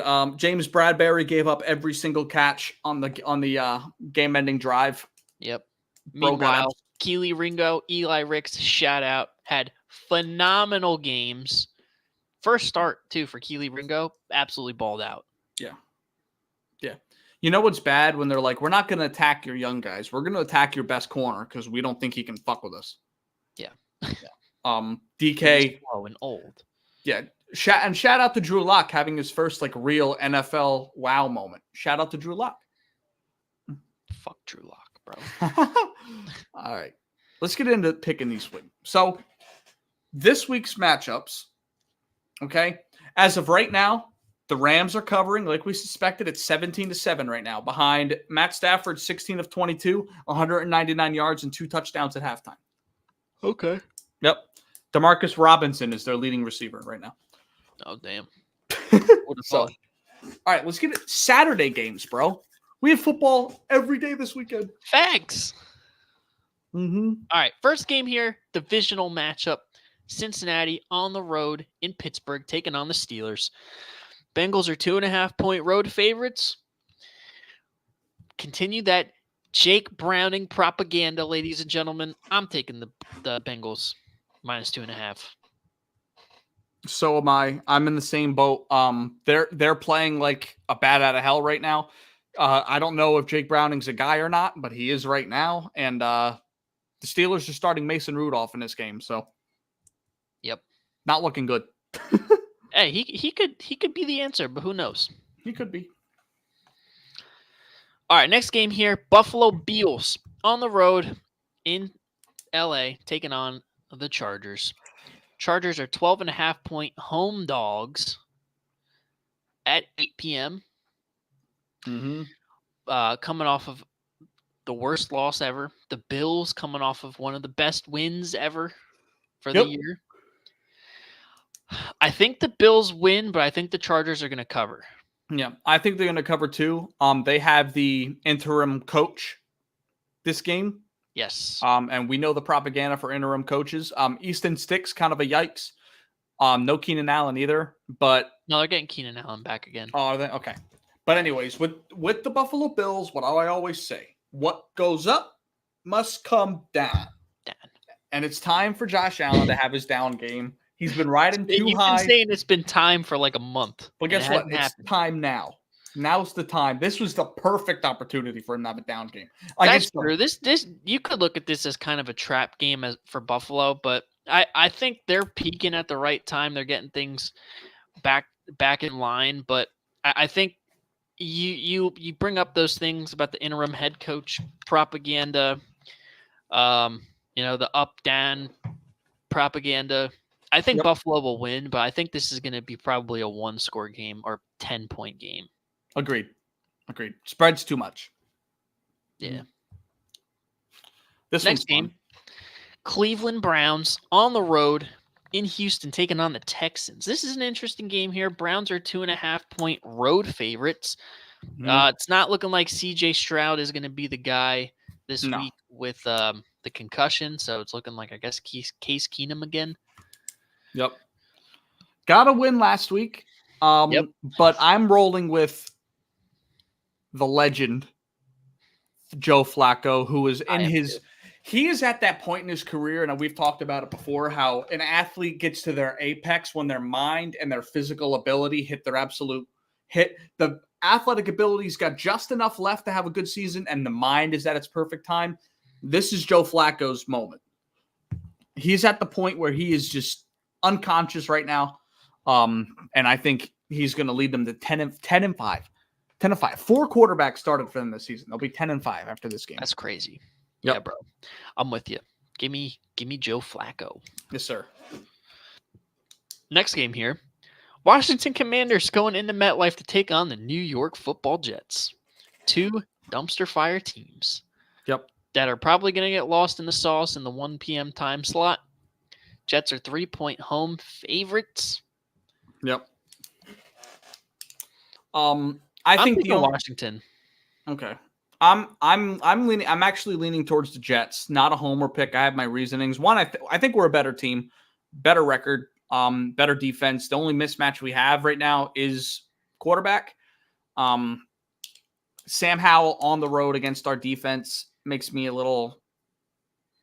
I think we come out with this win and just screw our draft position because we do it every year. Yeah. That's my reasoning. Yeah. I mean, I don't know. I'm really debating this. I haven't written yours in pen, so. All right, give me the Jets. All right. Give me the Jets. The thing is, with the Jets, y'all play good against bad teams, but get blown out against good teams. Like the Dolphins. Y'all got waxed. Yeah, without Tyreek. You caught the Texans slipping, but CJ Stroud had a concussion. I think it's when we play good defenses is when we play. I mean, when we play bad. Like when we play good defenses, we play like shit because our offense can't do just enough. You know what I mean? Yeah. So Washington has a pretty mid defense. Yeah, it's mid. So Zach Wilson, fuck you game right here. All right, fair enough. Mm-hmm.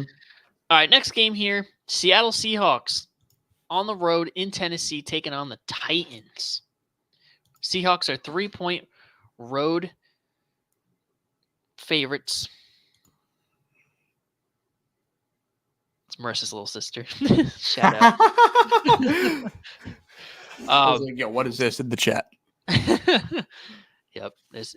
Shout out Gina. Seahawks, 3-point road favorites, coming fresh off of a win. Titans fresh off of a win in Miami.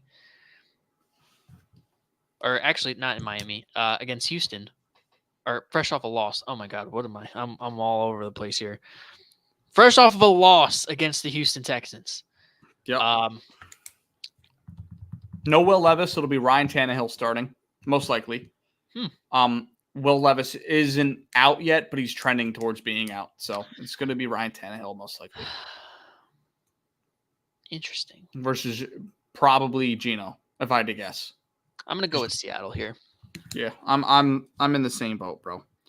I think they're better. They're trying everything they can to keep their playoff hopes alive, and they especially need to win. If the Rams are going to win tonight, which it looks like they might, the Seahawks need to get one here. Yep. Mm-hmm. All right, next game here. Indianapolis Colts on the road taking on the Atlanta Falcons. Falcons are 2.5-point favorites at home. NFC South still up for grabs, but they're a game back. Yeah, this is disrespectful. I like the Colts. I do too. Outright win. Yep. Mm-hmm. Falcons are dead. They want a better draft pick. They're probably out. I mean, they're not out. They're only one game behind. But especially after New Orleans loses tonight, like it looks like they may. But yeah, I agree. I don't know. Mm-hmm. I'm in the same boat. Yep. All right, next game here. Green Bay on the road in Carolina taking on the Panthers. Hang on, Green bro. Bay is... Real quick, we have some tier 1 journalism here from Gina. Here's the question. Is that a steering wheel? It is indeed a steering wheel. Very good. Very good. Tier 1 journalism. Thank you very much for that. Excellent. Yep. Green Bay, 4.5-point road favorite against Carolina. Give me Green Bay. Yeah, I think so too. I mean, Carolina. They're in a prime playoff spot. They've been trending up for the last month or so. Carolina's... I mean, they just let Baker Mayfield come into their house and go for a perfect passer rating, almost 404 touchdowns. Yeah, they're going to get right here. So. Yep, I agree. Mm-hmm. All right. Next game, Detroit Lions on the road in Minnesota taking on the Vikings. Lions are 3-point road favorites. Nick Mullins, starting quarterback. Nick Mullins, good Lord. CJGJ is coming back this week, it sounds like, for the Lions, which is a good sign. Huge. Though he was supposed to miss the year. Yeah, bro, I don't know. And same thing with Devontae Maddox for us. We'll get into that one, but he's also full participant at practice today. So give me the Lions. Yeah, I'm with you on that. Especially, I mean, they're on the road, but they're in a dome, and Jared Goff spins that mother effer in a dome. So, yeah, that's food. Minnesota, get out of here. Nick Mullins, are you serious? Who? Not Nick a chance. Mullins. I mean, won a couple games. Pulled it off last week against the Bengals, but won a couple games with San Fran. But yep, maybe he's the guy. He's not. He's not the guy. You're not that guy. Yep, it's not the savior. No. Next game, Jacksonville Jaguars on the road in Tampa. Not really a road trip, but in Tampa Bay, taking on the Bucks. Tampa Bay is 2.5-point home favorites. I actually think the Jags are going to win this game, so give me the Jags to cover and win. They're coming off a bad loss. Trevor Lawrence hasn't looked great. Buccaneers coming off of a high intensity, perfect passer rating, ridiculous output. Both teams vying for playoff spots here, but I think the Jags are the better team. Even though it's on the road, give me Jacksonville. I actually think I know we've thought about, even just last week we were talking about how Jacksonville is a contender, and we like them potentially in the AFC.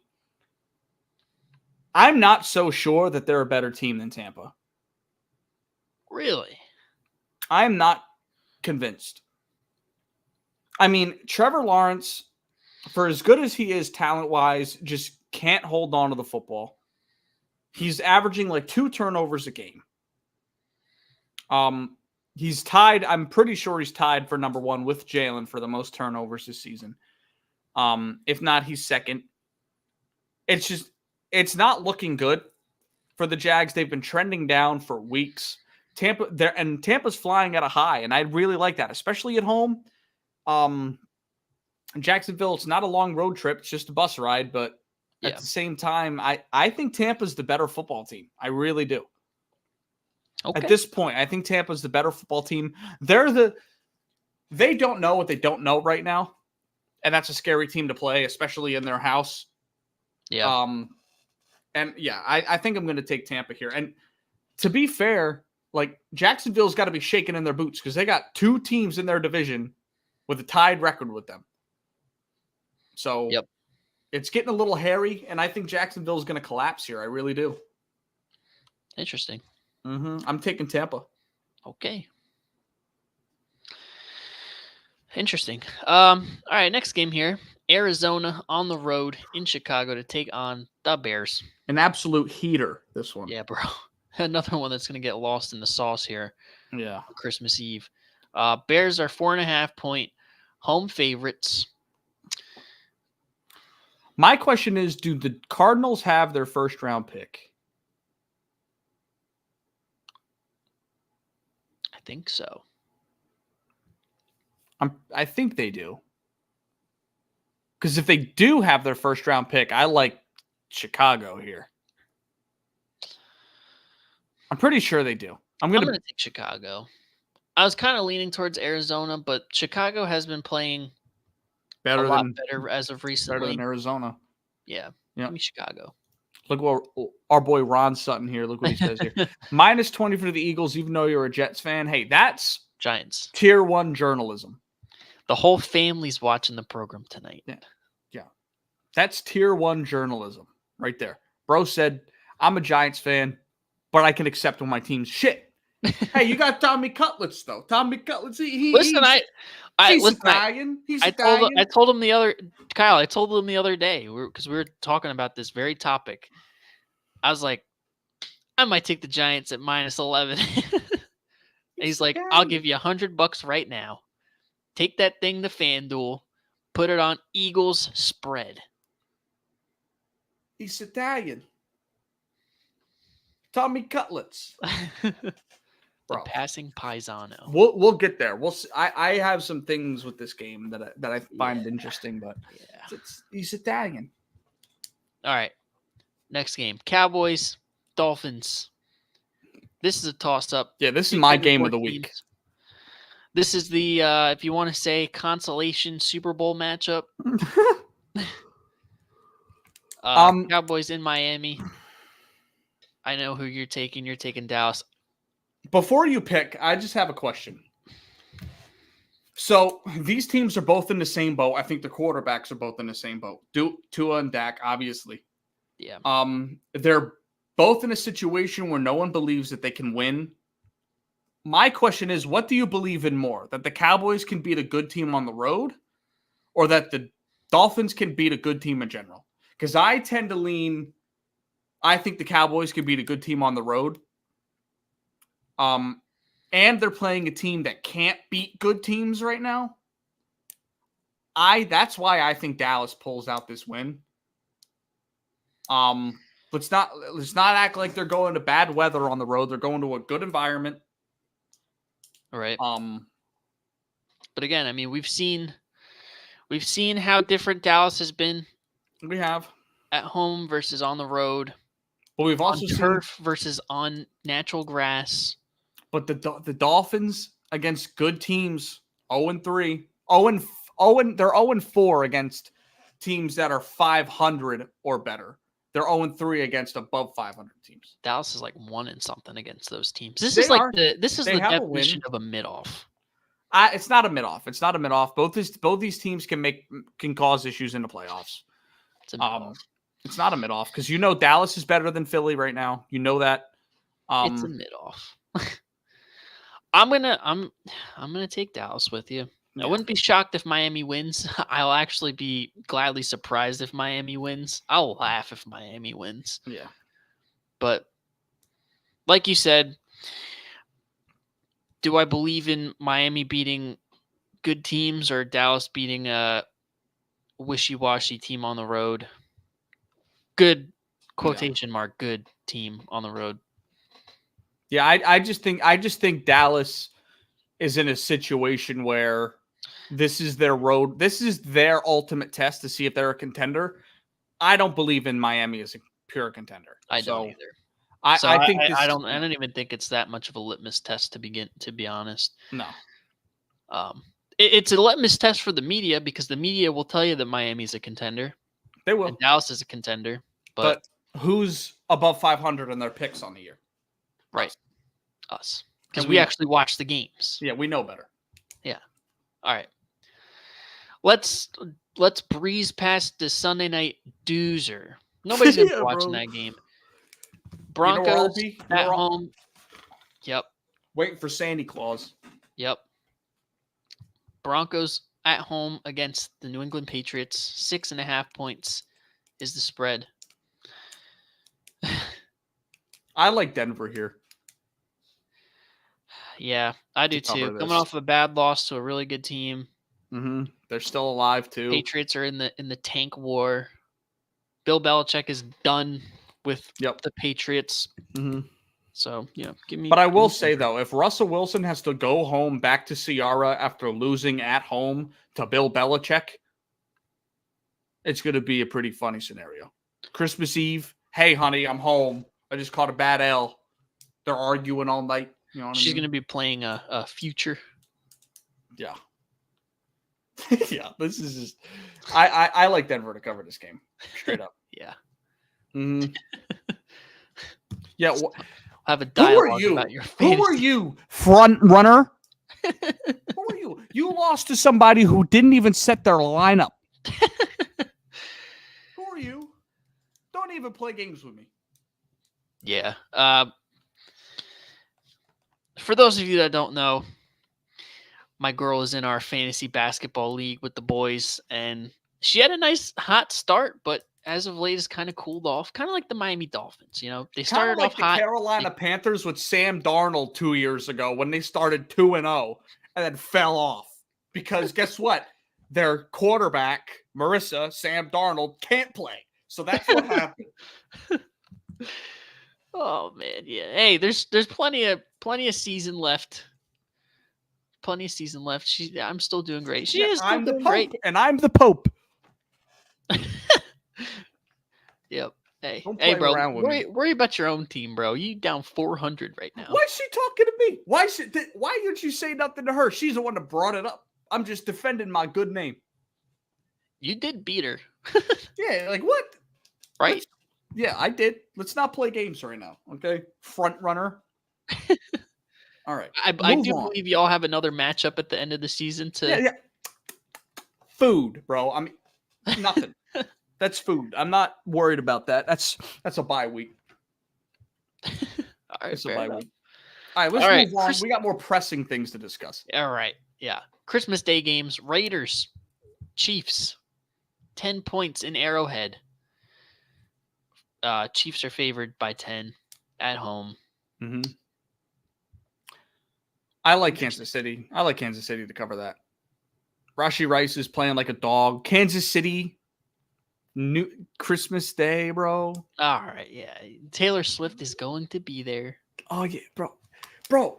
Catch a big time win with your girl in attendance. Go back to the house, have some cookies and milk, open some presents, bro. I can see it happening. Okay, I'm manifesting it.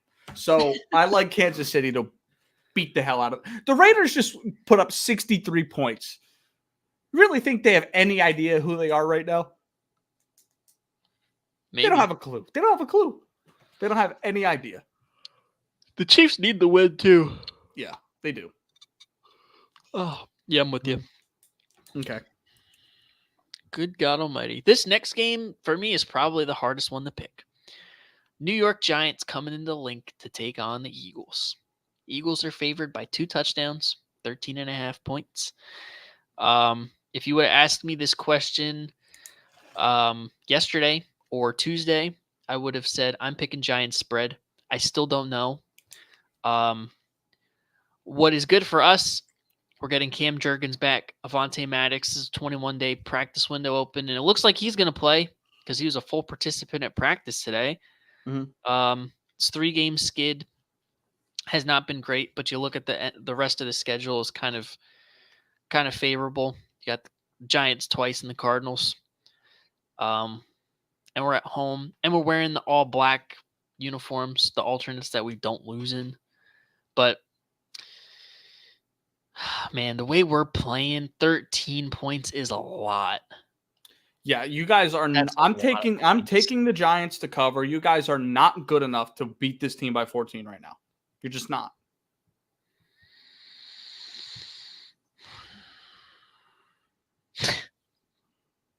You're just not right now. You're still a good team, close to a great team, but you've got a lot of shit boiling on the pot right now for you. And it's just not looking. It's not looking good. I don't think you're locked in. I think you're distracted. I don't think you're going to beat this team by 14. Man, I don't know, dude.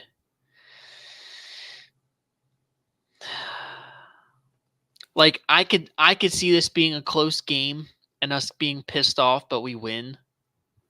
But at the same time, I could see us beating the piss out of the Giants because that's kind of what we do. Give me the birds. Give me the birds. Give me the birds. I respect it. I respect the home. I feel like what is more likely to happen is that we're gonna come out on Christmas Day in those blacks and win by 17-20, rather than this be like a one-score game. Because the jerseys matter. No, I mean the jerseys have a little bit. No, they don't. The jerseys mean nothing. I feel like this team has hit like absolutely rock bottom, and we're getting some guys healthy back, like critical guys, and this has just been like one of those reality check weeks. We got players talking to other people on Twitter. We have questions about the coaching staff. But you know what this team reminds me of this year? Don't say the 2020 Pittsburgh Steelers, please. That's exactly what I was going to say. Damn it. It's just not, you know what I mean? I know what you mean. It's just not looking pretty. Yeah. But I mean, but against an opponent like this at home on Christmas Day, like we're going to cook. All right. I think you guys could win by 13. I just don't. I think we could beat them by 20. I think we could beat the Giants by 20, but we could also win by 6. Who knows? Yeah. But I think we're playing good enough right now. We're not playing good enough right now. What am I saying? Let's move on to the next game. I'm gaslighting myself like crazy. You are. It's not looking good. Ugh. All right. This is probably the best game of the whole slate. Yep. In my opinion, this is probably the Super Bowl matchup at this point in time. So this is a preview of that. Yep. Baltimore going into San Fran to take on the 49ers. Two of the best teams in football right now, squaring off on Christmas Day. You know how good the Niners are? I don't even have to think about what I'm picking here.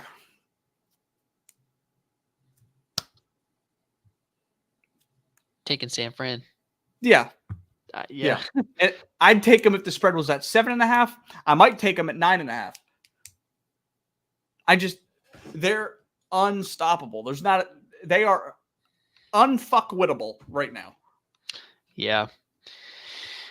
This is tough for me because I could see it going both ways, because you could say the same thing about Baltimore too, but Baltimore hasn't been playing as good as their record says. Like, I definitely think they're the best team in the AFC today, but they're not playing as well as the Has it though? What do you mean? Or you said they haven't been playing as good as their record says. Have they though? I feel like they have. Well, I mean, look at it, bro. I mean, let's look at last week, okay? They had a nice win against the Jaguars on the road, but Lamar Jackson, 76 passer rating, one interception. He had a fumble. But they ran the piss out of the ball. They did, which is fine, but you're not doing that against the Niners. And where's their other game here? The Rams. It took them overtime at home to beat the Rams. We both think they're playing better, but again, another pick from Lamar there. You can't turn the ball over against the Niners and expect to win. Yeah. And I like Lamar. I think he's been playing great. I don't know how he's in the MVP discussion, to be honest. I don't know how he is. But yeah, it hasn't looked as good as their record entails. I personally think so. Yeah. So, and they're on the road in San Fran. All right. Yeah, I'm with you. Give me Yeah. San Fran. Yeah. One turnover is all it's going to take for San Fran to blow it wide open. So, Yeah. And to be honest, Brock Purdy plays good against good teams. Yeah. I mean, Still talking shit. Yeah, we're here trying to get me to engage in this. I'm good. I'm above this. You're the bigger person. Yeah, I'm the bigger person. But yeah, that's it's not that close to me, even though they're the same record. Probably both the favorites outside. Like the Niners are far and away the best team in football. Yeah. I wouldn't be shocked. I did see a little video on Twitter. Yeah. Floating around talking about how, I think this was an Eagles fan too who said this, that the NFL is rigged and he wouldn't be shocked if the Niners lost and the Cowboys lost, or actually no, the Cowboys would win and the three of us would be tied at 11-4 because that's what the NFL wants. They do, but I kind of feel like that's different. I feel like they want the Niners to wax everybody and they want the Eagles to have a downfall, but yeah. But whatever. All right. And like, real quick. Like, think about it like this when it comes to the Niners. Their biggest question mark is their quarterback right now, and their quarterback might win the MVP. So, like, that's where we sit with them right now. So, they're gross. Stupid. They're gross. It is so unbelievably stupid. What, how good they are? That, like, we have questions about their quarterback, yet he's very well might win MVP. Their biggest question is going to win the MVP. Probably. We'll see. Yeah. All right, locks of the week. Then we can get out of here. Yep. So, here's my locks of the week. They're all right. Colts, 2.5-point underdogs against Atlanta. I think they outright win. So, if you're laying points, give me points. Give me that all day. Same thing with the Jags. I think both of these teams are going to take care of business. I think the Jags will bounce back. Kind of a gut check time for them. Doug Peterson is a good coach, and he'll have them ready for that. And Shane Steichen has been a dog. He should be in the Coach of the Year conversation. He should be. I think if they win out, he will be. Yeah, I think he should be. He's done a phenomenal job in Indianapolis, turning that program around. And Gardner Minshew mania. So yeah, 2 underdogs, and then my lock of the week, absolute lock, Cincinnati Bengals at -2.5 against the Steelers, playing Mason Rudolph, Jake Browning, propaganda. They have peaked at the right time. They found a gem in him, and yeah, they're also vying for playoff spots. So, yep, let the Joe Burrow system quarterback propaganda begin. The QB controversy. Also, I just want to announce the Detroit Pistons have lost another game. 25 straight. You know, I was gonna bet on the damn Jazz. Yeah, not pretty. Not right. pretty. All right, let's get into yours. All right. My 3 picks. I like the Lions on the road in Minnesota. Nick Mullins is not the savior. Like you said, CJ is coming back. And Jared Goff is playing in a dome, coming off of a great performance last week with 5 touchdowns. So I like the Lions here. Dallas on the road at the Dolphins. I took them because I'm getting points here, and I think they outright win. I think they're the better team, despite them having the same record. I have more faith in their quarterback than I do Miami's. And I honestly, Mike McDaniel might be the better overall coach in this matchup, but Mike McCarthy has not been getting a lot of credit for what he's doing this year after losing Kellen Moore. And I think he's also the more seasoned coach when it comes to games like this. So I like Dallas. And then the Chargers at +12.5, the interim coach propaganda, the dad game for Josh Allen. I think it all bakes into this. I don't think they win. I don't think it's particularly close, but I don't think it's 12.5 points of a swing. So I like them to cover here as well as my absolute lock. Cool. Mm-hmm. Yeah, dude, make sure you guys lock this in a 6-leg parlay and win some money this week. How about that? Hell yeah. Absolutely. All right, my friend. I say it's time we peace. Yes. Great show today. A lot of good dialogue. A lot of fun. This was just an all-around great performance. You know what I'm saying? This is like your entire starting lineup going into double digits. That's how this show kind of went. Yeah, bro. Absolutely. All right, everybody. It's been the Day One Podcast. Make sure you tell a friend to tell a friend, whether you're on a boat, bus, or plane. You can get Day One Podcast content anywhere. And very soon, you'll be able to listen to it anywhere. When we figure out how the hell we're going to get it on Spotify and Apple Music. We plan to do that in the near future. Maybe once we hit NBA playoffs, we'll have it all figured out. So that way we can hit the ground running with that. I don't think we'll have it figured out by the end of the football season, but definitely for the start of the NBA playoffs, we'll try to get that out to y'all so you can listen to it without having to watch it. I prefer watching it while I'm driving. Screw the road. I'm focusing on the content. Yeah, for real. Spotify and Apple Music would be a little bit safer. So, right. Again, make sure you like, comment, subscribe. Let us know what you want to see next down below. If there's a topic you want for us to discuss. As always, I'm Kyle. That's Anthony. See y'all later. Peace.